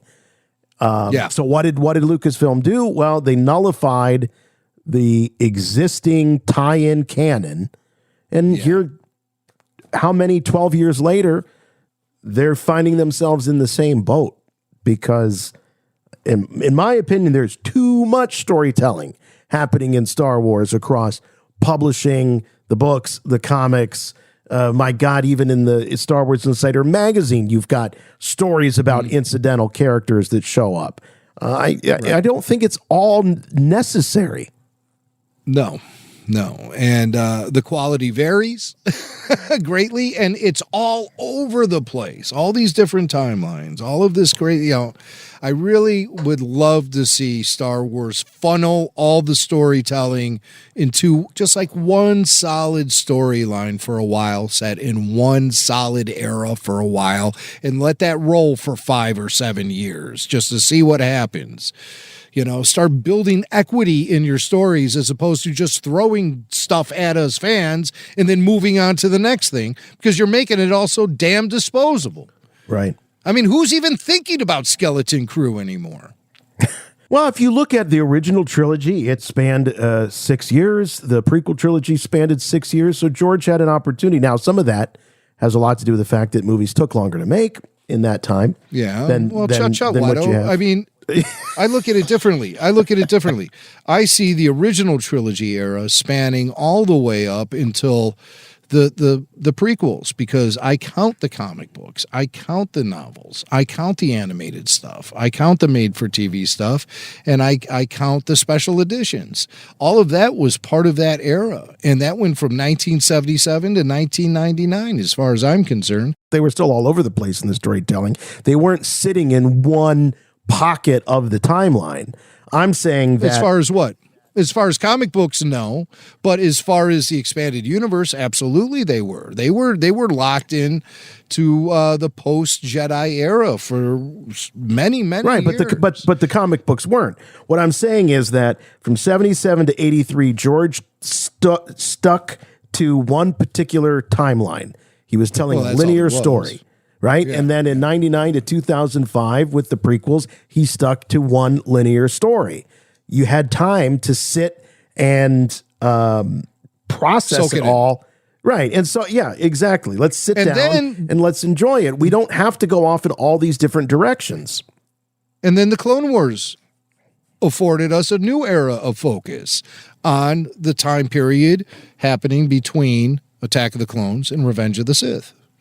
Yeah, but George couldn't help himself. He was still going back and forth. And remember the days within that era. Yeah. Right. It wasn't like, okay, here's 2 months worth of programming based in this part of the galaxy during this time frame. Then 3 months later, well, we're going to give you now 2 months of programming based in an entirely different place with different characters. It's all over the place. Right. Yo, no, absolutely. It's all over the place. I mean, look at all we've seen in the last year, Bad Batch animation, which is happening in the early days of the dark era between the two trilogies. Then to the Acolyte, which happens in the High Republic era, which is 1,000 years prior to, wait, what was that? It wasn't 1,000 years. It was more like 100 years prior to the events of the Phantom Menace. Right. Then we jump to Skeleton Crew, which happens like 5 years after the events of Return of the Jedi. Then we go to Andor, which happens like 5 years prior to the events of The New Hope. I mean, it's just like, what? I mean, I got whiplash. I got whiplash just thinking about it. And that's all 1 year. God, are we being jerked around? We're just in this car that's spinning donuts around and burning up the tires and making a lot of smoke, but there's no fire behind the smoke. It's just smoke. And I really don't understand why they don't care more about, and I say casual fan. I know we've talked about, well, can you really sit there and placate the casual fan? And I think this... Yeah, you can. Yes, you can. I'm not saying as a super fan that that's what I want all the time. I don't necessarily need Star Wars dumbed down. But when we're talking about jerking people hundreds of years back and forth in the timeline, and especially you look at here's one of the problems with Acolyte is I had a lot of casual Star Wars friends that are fans that are friends of mine. They thought that this was taking place in the prequel era. It looked prequel-y to somebody. So confusing. Yeah. Right. So they don't know what's going on. And it means so much more when you can put the story into proper context. It's not just about the eye candy. And I kind of get frustrated at this idea that, well, they'll just figure it out. The fans will figure it out. They'll go on Wikipedia. No, the friends that I know that are on, they're going to call me. That's what they're going to do. They're going to call and text me. They're not going to know Wikipedia. And so now all the responsibility's on us. Yeah, you're giving me work. This multi-billion-dollar film company needs us to clean up their messes, and if we don't do it right, our own friends get pissed off at us. Thanks a lot for nothing, Disney and Lucasfilm. You guys turning us all into a bunch of your pawns. Enough. Give us some solid storytelling. Now, here's the thing.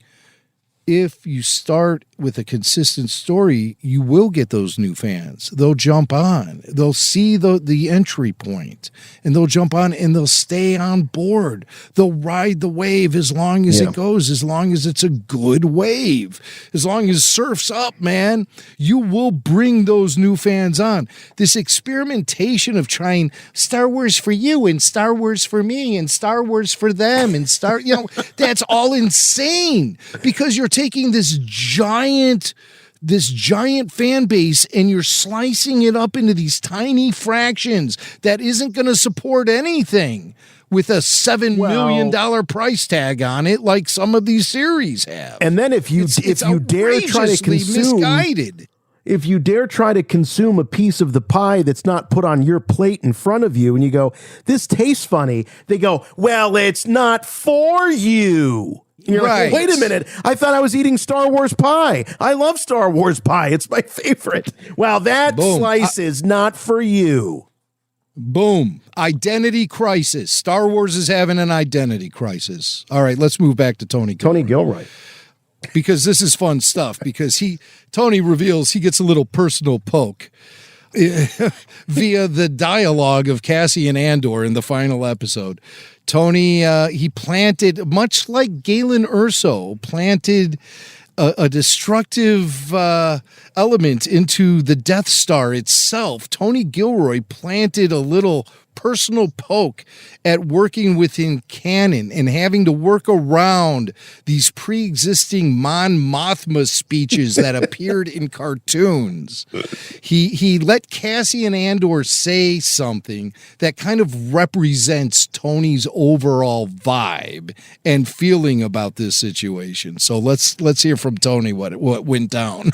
The line that really made it for me is when Cassian, after he's told, hey, it's, they're going to take her off. It's better for PR reasons if they bring her and whatever. When he lands back at Yavin and Draven is there and he gets back in and he gets off the ship and he comes off and Draven says, oh my God, I hope you understand. It's better if she's with, and he goes, I don't give a fuck. And he says he's going to make a speech. He goes, I've heard her speak. Yeah. Tony loves that. That's him. Draven's like, no, this is the one from the Clone Wars, Cass. You got to listen to this one. This is the one from Rebels. Oh, for Rebels. Sorry, Rebels. Rebels. That's right. Rebels. Yeah, this is the Rebels one. It's the cartoon one, man. Yeah, Cassie goes, I've heard her speak. I've heard her speak. That's that went Tony's by so reaction. fast. I didn't even catch that. Yeah. Well, it happens when Cassian returns to Yavin and he's like, yeah, come on, let's go watch Mon Mothma speak. That's Draven. Let's go watch it together. We can listen in my office if you like. I've heard her before. And that's Tony reacting to Mon Mothma's speech that she made in Rebels and the idea that he was being sort of shoehorned by that. So, it's fun stuff, man. Fun stuff.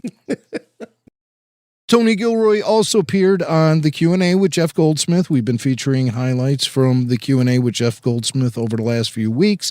Again, very inside baseball talk here on this particular podcast. It's a podcast for screenwriters, hosted by screenwriters with screenwriters as the guests. And in this particular case, it's Tony Gilroy. And Tony, that chance encounter it wasn't really a chance encounter, but the healing Jedi, the Force healer was revealed in season 2, who I still think looks like Anna Gasteyer from Saturday Night Live. I think she looks just like her, but that's just me. So Tony discusses, Andor's connection to the Force and just the whole idea of introducing the concept of the Force into a story like Andor, which is basically told about the normal people in the galaxy who are standing up against oppression, as opposed to the mystical Jedi or those who are, really A players in the game. This is more about normal people. So the Force has been largely ignored, but Tony explains why he couldn't leave the Force completely out of Andor and what the significance of the Force is to a character like Cassian Andor. I thought it might be uncool to not touch it, to do the 2 seasons and be so Spartan about it that, people go, oh, well, that's that guy and that's that show. And it didn't seem right. I think once we decided that those first 2 scenes with the Maya Pay Brigade were taking place on Yavin, the sort of nascent Yavin, it started to become clear that Cassian Andor was in a lot of places where crucial things were happening. More than one was Zelig-like. Right. That suggested that there was a possibility of delicately introducing the idea of destiny, which I'm certainly not adverse to,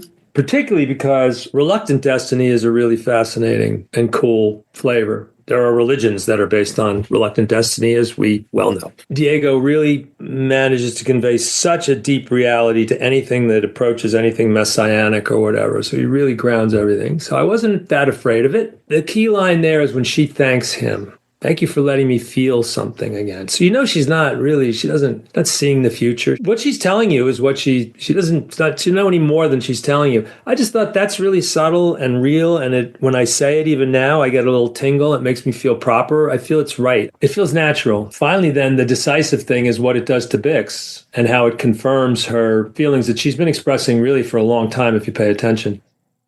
See, I think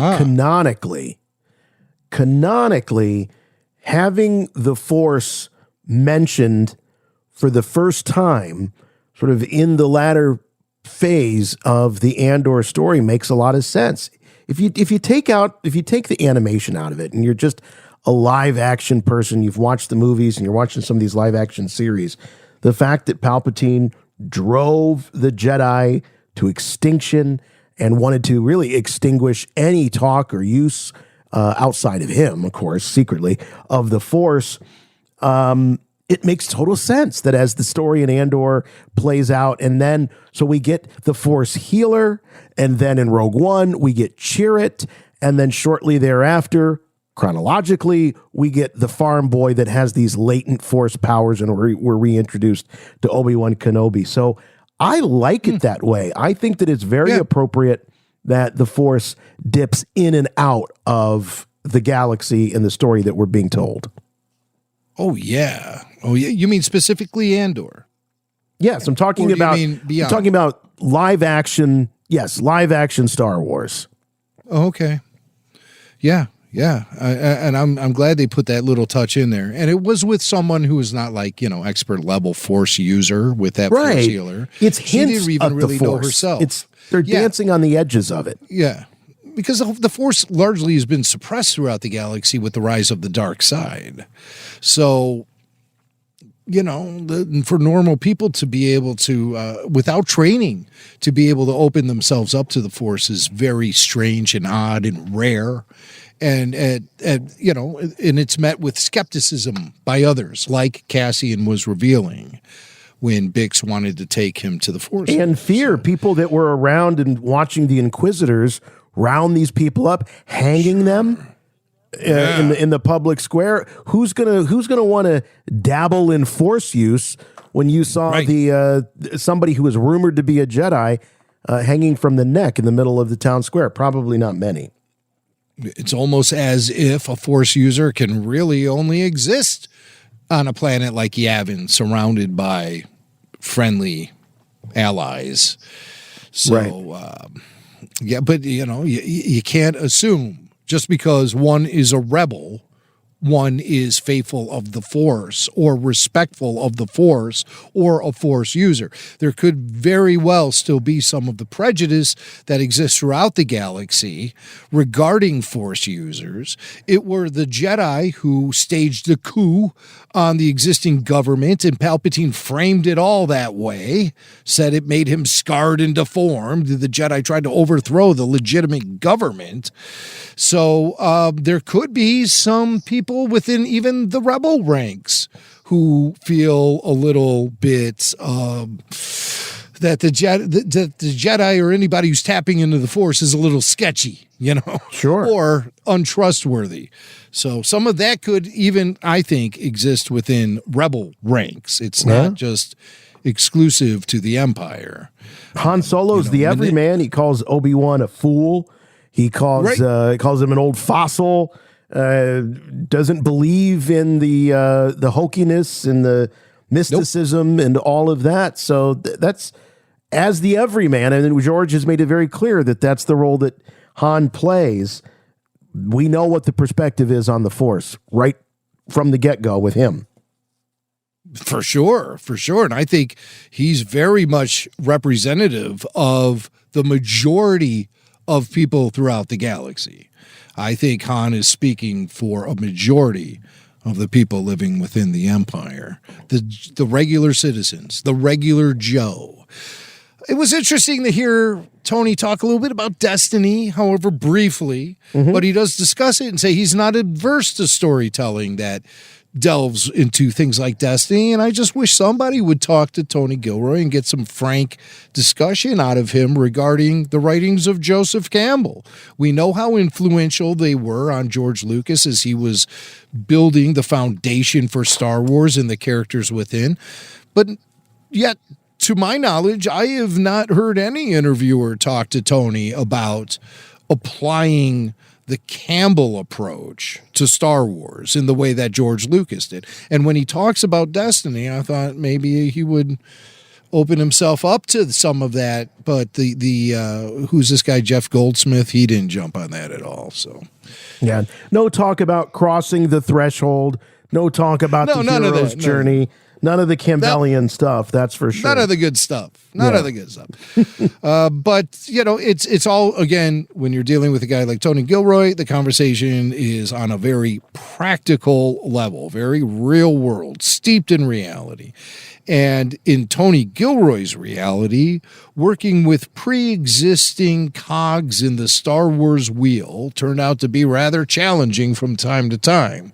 One particular environment which provided him with a huge challenge was the Rebel base on Yavin and that planet in general, because it's so steeped in Star Wars, it goes all the way back to 1977. So Tony discusses that a little bit about the difficulties he had working within the parameters of the existing canon of Yavin, and even maybe he kind of didn't quite grasp it himself in the first place. So here's Tony. There's things about Yavin that make me nervous, and logic about Yavin that makes me nervous, even within a Star Wars canon. So, like what? The security there, and how some people know about it, but the ISB doesn't know about it. And there's some places where you don't want to poke too aggressively because you don't want to really get into the undercarriage. That was a place where I didn't really want to get into the undercarriage very much. Look at what we do. I don't know, maybe you discussed this before, but like I made a decision in the very, very beginning of the show that we do night and day rigorously, no matter where we are. Do you notice? I mean, because you're going to different planets. It can be night and day, anything, sunrises, whatever. But we make a rule. No one's ever barked about it. No one's ever said how weird it is. But you got to have, I mean, imagine how confusing the show would be if it's night and then day, but it's really night there and you keep coming back and like, okay, well, how many times are we going to do that over 24 episodes? 100, 200 times? Well, there's a confusion that you can't solve. And so the solve is illogical, but in a physics sense, but you don't want to get into the physics of Star Wars either, gravity and atmosphere and shit like that. Luthen's on the outs the way Saw Gerrera's on the outs, and I'm sure there are other people that are persona non grata there.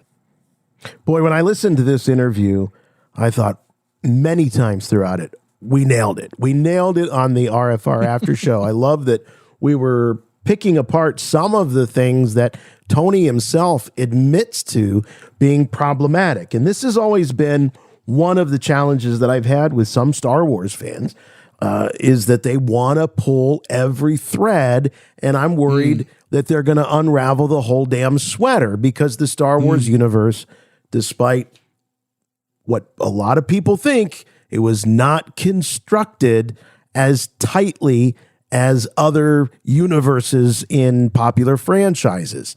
Because again, George painted in bold colors and broad strokes. We did talk on the last after show about Yavin and how come Bail Organa can come and go, but others can't, and others are signing all of these flight logs and they're concerned about this and that. And isn't Bail Organa logically being tailed? Isn't he being spied upon like all the other potential rebel sympathizers in the Senate were. So I'm glad to hear Tony say, even for him, yeah, it's illogical, and I didn't want to poke at it too much.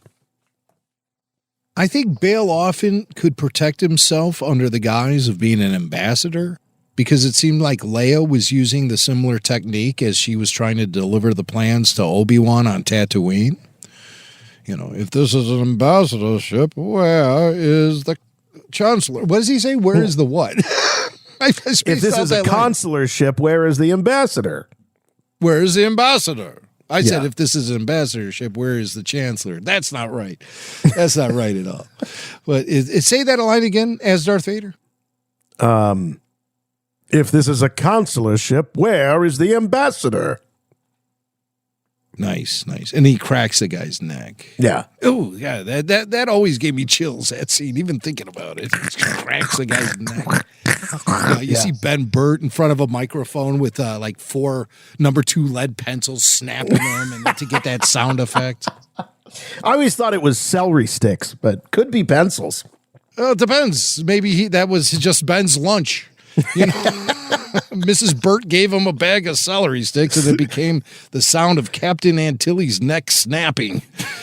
So Yavin, it's a challenge. It's those are kind of difficult things to sort of decipher, and we did discuss it a little bit. And like Tony, we're going to leave that discussion there. We're not going to touch it. Nope. One thing I really enjoyed was in the second, it was the second to last episode when there's that raid on the safe house that Clea is hiding out in, and they send in that stormtrooper Tac unit, and they were led by that bald trooper, and it was cool as they were helmetless. It was such a cool look. There was just those guys, even Hirt was with them, and I would love an action figure multi-pack of all of those, including Hirt. I want them all. They were so badass looking. And I'm hoping there's a variant of human shield Hirt as well. Yeah, that's my favorite. Without doubt, it could come with K2S holding him up like a shield. But that it was just a really cool look, and you can hear from Tony Gilroy in this clip here. Jeff Goldsmith, he provides the observation, hey, we've never seen really helmetless stormtroopers before. How cool is that? And Tony explains sort of the motivation behind doing that. Practically, we want to see faces, and I want to have characters. And, those TAC pods, they're pretty vetted. And we really wanted something funky and stupid and like city-fied, the city police shock units. And we really did want to delineate them. I'm the wrong person to ask. I don't know how many varieties of stormtroopers there actually are in total. I think in the show, we've used all of them. I know there are many of them. There were no nerds on the show that were objecting to the TAC unit. No nerds on the show objecting. Something tells me that if there were, I think Tony would have shoved him in a locker somewhere. I don't think he suffers that. Now, he does say that he calls guys like Pablo Hidalgo if he has a question. Yeah. So he keeps them at arm's length, and he makes sure that they're available when he calls. But there was nobody on set. He said keeping them in line. And I really, I appreciate, I know, look, everybody, there's all kinds of fans, and some are very encyclopedic in their knowledge, and they love the trooper armors, and they can tell you all the differences between one trooper and another. That's never been my thing. That's not been my thing. I'm much more of a character guy and motivation guy, story guy. But Tony's saying, Jim, that they used virtually every type of trooper. Yeah, I don't think that's true. Even I know that. I mean, we didn't see any snow troopers. We didn't see any scout troopers. We didn't see any AT-AT drivers. We didn't see any incinerator troopers. No sand troopers. Many. We didn't even see any TIE pilots, which is a variation of stormtrooper, if you ask me. So, I mean, right off the bat, I just named 5 variants of stormtroopers. There were no sand troopers. I mean, they're pretty basic. Sand troopers are just stormtroopers with that pauldron and a big backpack, and like dust and dirt on them too. judging by my action figure collection. But so none of those were represented in Andor. Yet there were many great trooper designs throughout the show. And Tony Gilroy, he's not necessarily playing with all the toys in the sandbox, but he certainly has brought a lot of his own toys to drop into that sandbox and play with them. And that expands Star Wars and makes Star Wars greater. Star Wars is at its best when it can evolve and grow. And as long as it does so in a quality fashion, like Tony Gilroy can do, you're not going to get any complaints from me. When it gets half-assed by quirky newbie auteurs who think that their approach is better than anything that ever happened in Star Wars before and they're going to reinvent the wheel, well, I'm grown tired of it, and I'm demanding formula at this point. Boy, you know, that is that is a great point. Nowhere in any of these Tony Gilroy interviews does he act as though he deserves some sort of trophy, some sort of achievement award, or anything for having done that. And that is definitely the subtext and sometimes the tone of some of these interviews with other creators. You know, I'm the first to do this. I'm the first to do that. I don't think George Lucas had respect for X, Y, or Z, and so I'm going to, it's like, really? You're bringing that to the table, Leslie? Wait, no names. No names, please. Thank you very kindly, no names. You know who you are. You're thinking small, you're thinking like a thief. I'm thinking like a soldier. Think like a leader. Rebel Force Radio. So Tony Gilroy, he knows who he is, and he also knows all of the characters. He has his own disposal. Like I said, he brought a bunch of his own toys to the sandbox, but there still are toys in the sandbox. And one of those toys could have been Jyn Erso, should he decided to incorporate her into Andor Season 2. And he's asked if he had any thoughts about actually doing just that, bringing Jyn Erso into Andor. Here's what Tony had to say. I think when I was building season 2 after season 1, I think I was looking at everything. And I also am not unaware. I mean, Felicity's just a fantastic actor and a really great person. And I know how much love there is for her online and how much there were many people that really were begging for that to happen. And if I could have thought of a way that did it, that didn't tip everything upside down, I don't think Lucasfilm would have had a problem. But I could never, it opened up a whole other, once you start it, what do you do with it? You got to go all the way. And like, is she some sort of connection to Saw? And then you get into that. But then you go back and what does he say in Rogue? And it's just, it never pulled together. You know, when I listened to this the first time, I was commuting to the day job and I about jumped out of my seat when I heard him say, if you're going to do it, you got to go all the way. And that's so true, to have that discipline, to not pull all the toys out of the toy box. I mean, not to keep picking on the same person, but my God, the Darth Plagueis cameo? Why? I'm talking about not going all the way. You didn't even scratch the surface. I saw someone describe that scene in the most perfect way on social media at some point in the last 7 days. Someone said that the Darth Plagueis appearance in the final episode of The Acolyte was the equivalent of dangling car keys in front of a baby in a stroller. Look, it's shiny. It's making noise. It's sparkly. Look. And then you take the keys away and you put it right back in your pocket. Are we infants? Is Darth Plagueis a shiny thing, a shiny object that we can be distracted by?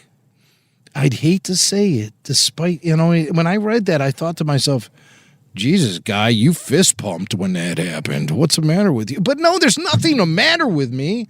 It's just the fact of the matter is that it had the same substance as dangling car keys in front of an infant. But we were excited because we thought it was going to go somewhere.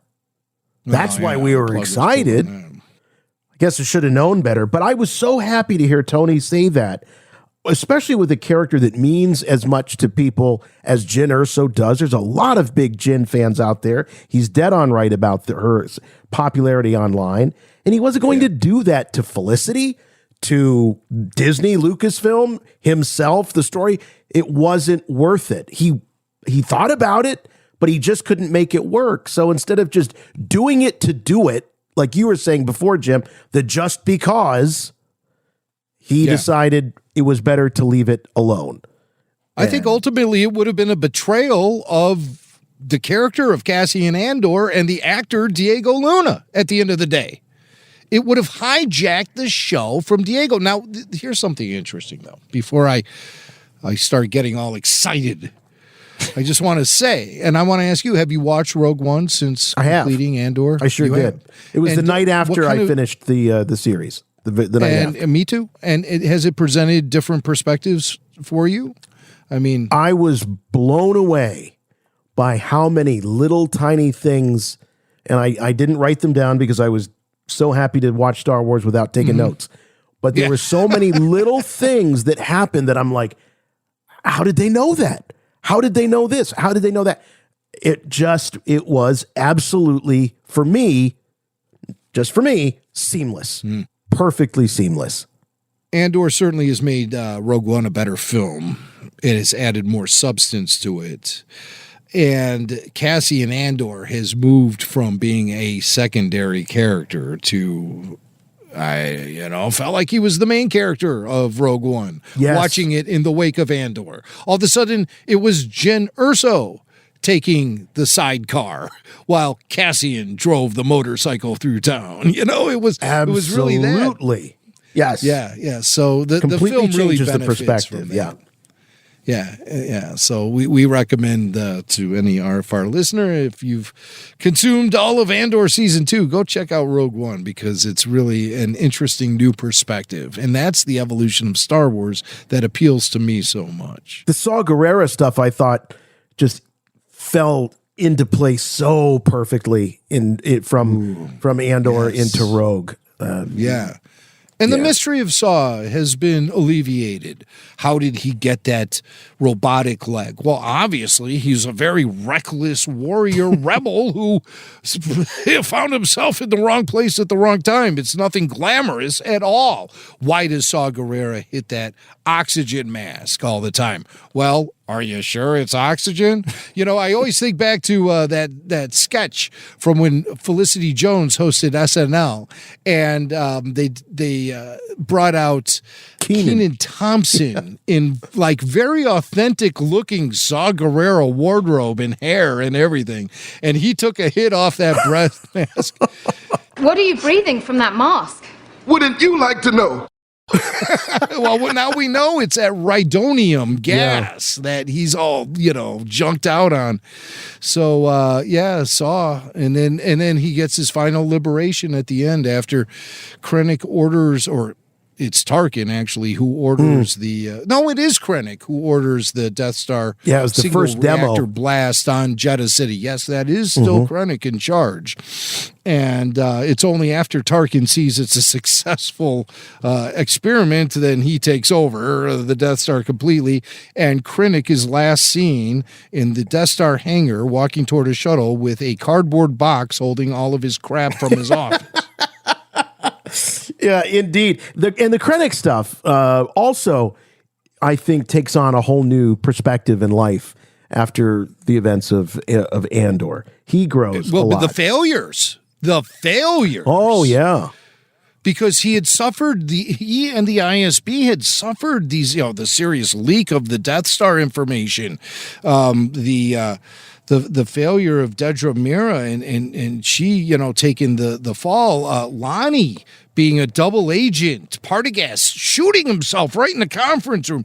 All of this stuff comes down on Krennic. These are all of his ultimate failures. These are the things he is taking responsibility for at the beginning of Rogue One. And so when he's standing in that observation platform on Scarif and they start witnessing all these rebel explosions happening all over the military base. Yes. That's the straw that breaks the camel's back for Krennic. Now he is an absolutely desperate man. Yes. And prior to Andor Season 2, I was watching Rogue One thinking Krennic was in a lot more control of the situation than I thought he was. Yep. He is dealing with a string of failures, and it's all going to weigh very heavily on his resume unless he fixes things. Then all of a sudden, shit starts blowing up on Scarif. So look out, Krennic, you loser. He is a loser. He's probably the biggest loser in the history of the Empire that we've been exposed to thus far. Can you think of a bigger loser than Krennic? How many strikes against him did he have? I mean, by the time we get to Empire Strikes Back, is sort of up there. Admiral Ozzel was one mistake. He made one mistake, and then he was a corpse. He actually makes two mistakes. What's the first one? The first came one out of was hyperspace. Yes, he came out of hyperspace too soon, but he also, I think, really patronizes Vader. My lord, there are countless settlements. Well, we see Krennic certainly pisses off Vader as well. Oh, he sure when does. He goes to visit him on Mustafar. Choking on your aspirations. Yes. No one is in Krennic's class. I'm just thinking of other big Imperial losers. I wonder if Krennic is the first Imperial Vader choked. I mean, to us, he is. Well, we don't see him act that way toward anyone. Chronologically.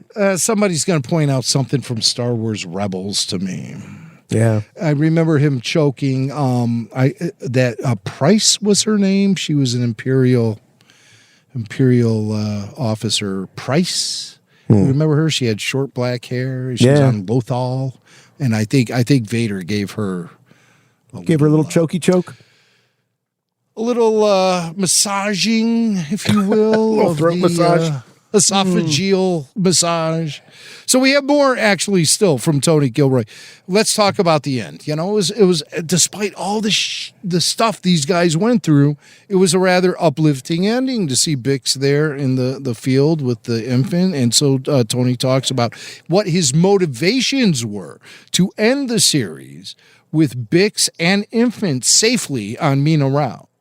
A couple of things. One, really wanted to see hope. I mean, really just legitimate hope, not just the word, the thing itself. And I also, after all of the things that Bix had been through, I mean, she's a businesswoman when we meet her, and she's sexually liberated, and she's a boss, and then, peripherally involved with the rebellion, and then she has her wits taken away, her consciousness taken away, and then, and then she's doing missions with him for a year, killing people and haunted. And after everything that we put her through, and all the things that she survived on her own and her own, nobody saves her. She saves herself. Absolutely. I didn't want to do something cheesy or, treacly there at the end, which certainly could be available. I felt so good about her that she could stand and she could walk and she could give you the strength, of mother courage there at the end, that she could really be like what Marva was. It's almost feeling like Marva walking out into the field, or almost really like Vel would walk. I felt she was walking out for everybody on the show in that way. And once I felt that those things, so I could get that. And then I also knew Alonso and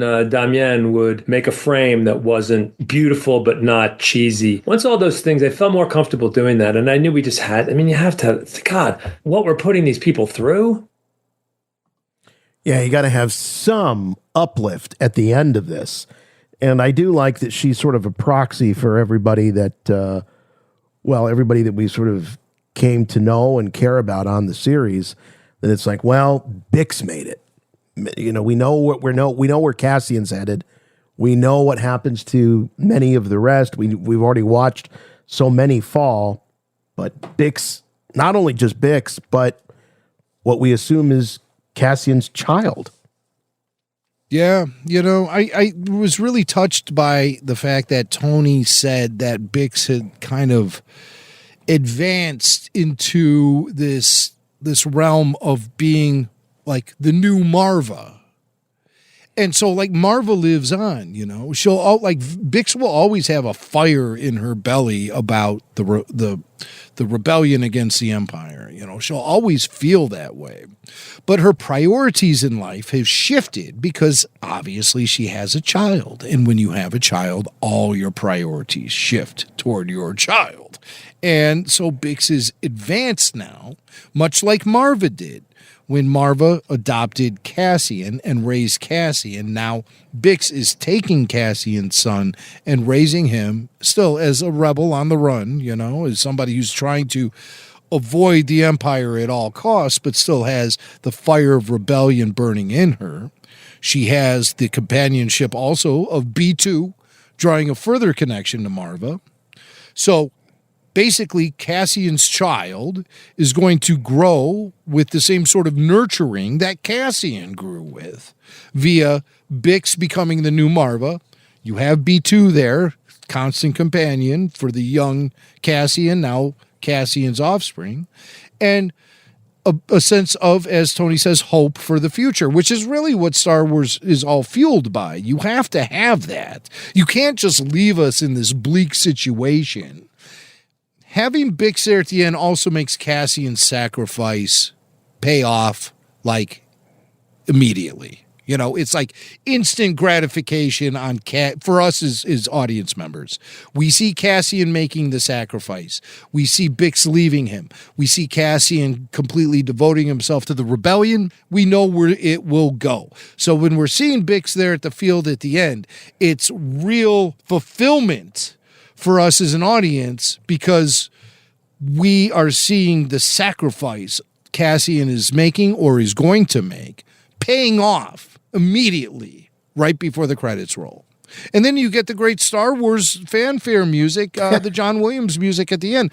Something that I completely forgot was during my rewatch of Rogue One, how heavily Michael Giacchino leaned on certain John Williams motifs and just excerpts of various John Williams compositions, and it's all throughout Rogue One. It's a miracle. If you remember, he only had a few weeks to do that score.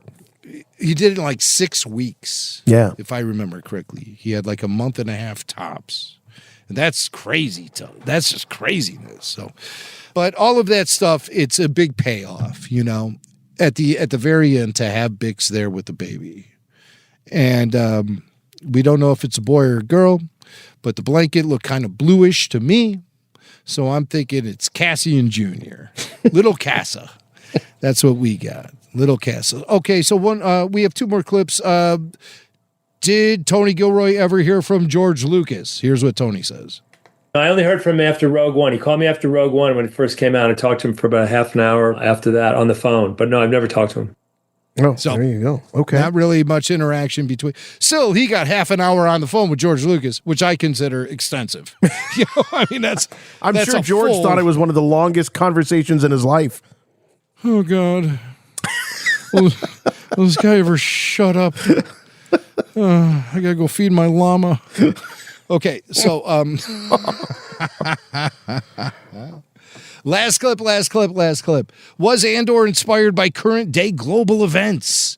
So many people are drawing all of these real world connections to things that happen in Andor, but Tony kind of sets the record straight in this clip. I'm not writing with a newspaper. I think that idea is not that idea may be more in focus for some people now than it was 15 minutes ago or half an hour ago or 2 minutes ago or a year ago. But that idea has been on the table for quite a while. That idea was prevalent all through COVID. That idea was prevalent all through, but I am trying to be timeless. And history is relevant. And this is that's a speech you could have delivered in 1937. You could have delivered it at the show trials. You could have delivered it in Tiananmen Square. You could where doesn't that speech work? Mm-hmm. I don't know. So no, I'm not looking at the newspaper when I'm writing this. So there you go. He's not driven. He's driven by history. Yes. And history has this wild and crazy way of spiraling and repeating itself over and over and over again. And so Tony is firmly being fueled by historical events from the 20th century and the 21st century. Well, primarily the 20th century. You know, he's talking World War II events. He's talking Russian Revolution.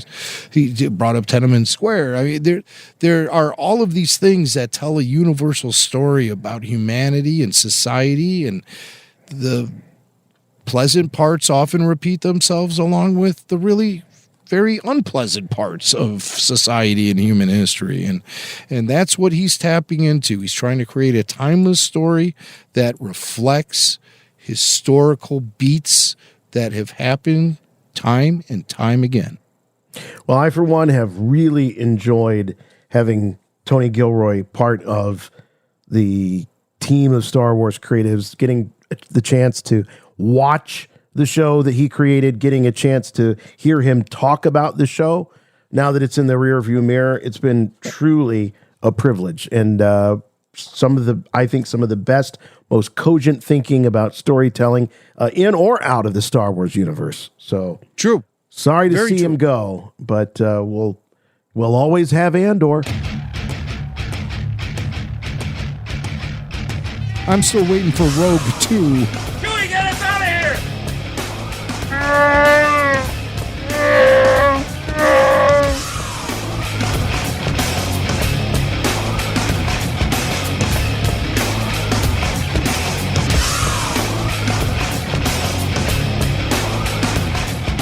All right, that's going to wrap things up for us this week here on Rebel Force Radio, the weekly podcast. And don't forget, we will not be releasing another episode next week. We are going to be on the road to Endor. That's right, the Forest Moon Festival. Check it out, forestmoonfestival.org. It's going to be great. In the California Redwood Forest, the actual shooting locations of Return of the Jedi. How cool is that? May 30th through June 1st, forestmoonfestival.org. Also, the big announcement this week is that tickets will go on sale in 2 weeks. Not even 2 weeks. Right. In just a matter of days, June 2nd, June 3rd, June 4th for Rebel Force Radio at Rancho Obi-Wan. June 2nd for RFR VIPs. June 3rd for Patreon supporters outside of the VIP tier. And then June 4th, whatever's left for the general public. So 2 days of pre-sales followed by the big on sale on June 4th. So make sure you go over to ranchoobi-wan.org once those tickets go on sale. And I'm sure we'll be reminding you across our social media channels. So make sure you're subscribed and following Rebel Force Radio on Facebook, on X, on Instagram. It's going to be happening September 6th. Rebel Force. Don't forget Radio the website, too. Obi-Wan. And, of course, yes, the website, rebelforceradio.com for all your RFR needs. Lots of ways you can help us out here at Rebel Force Radio. We mentioned Patreon. That's a great way. Also following us on those social channels. That's a great way. But another way is to subscribe to the podcast. We know there's a lot of podcatchers out there, everything from Spotify to Apple Podcasts. Please follow, please subscribe to Rebel Force Radio and tell your friends about us.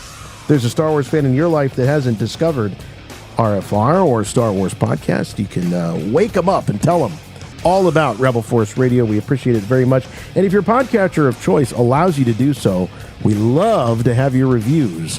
Just one simple rule, please. Make them good. All right, that'll do it for us. We'll see you next time on Rebel Force Radio. Maybe we'll see you at the Forest Moon Festival. Regardless, for RFR, I'm Jason. I'm Jimmy May. And remember, The Force will be with you, always.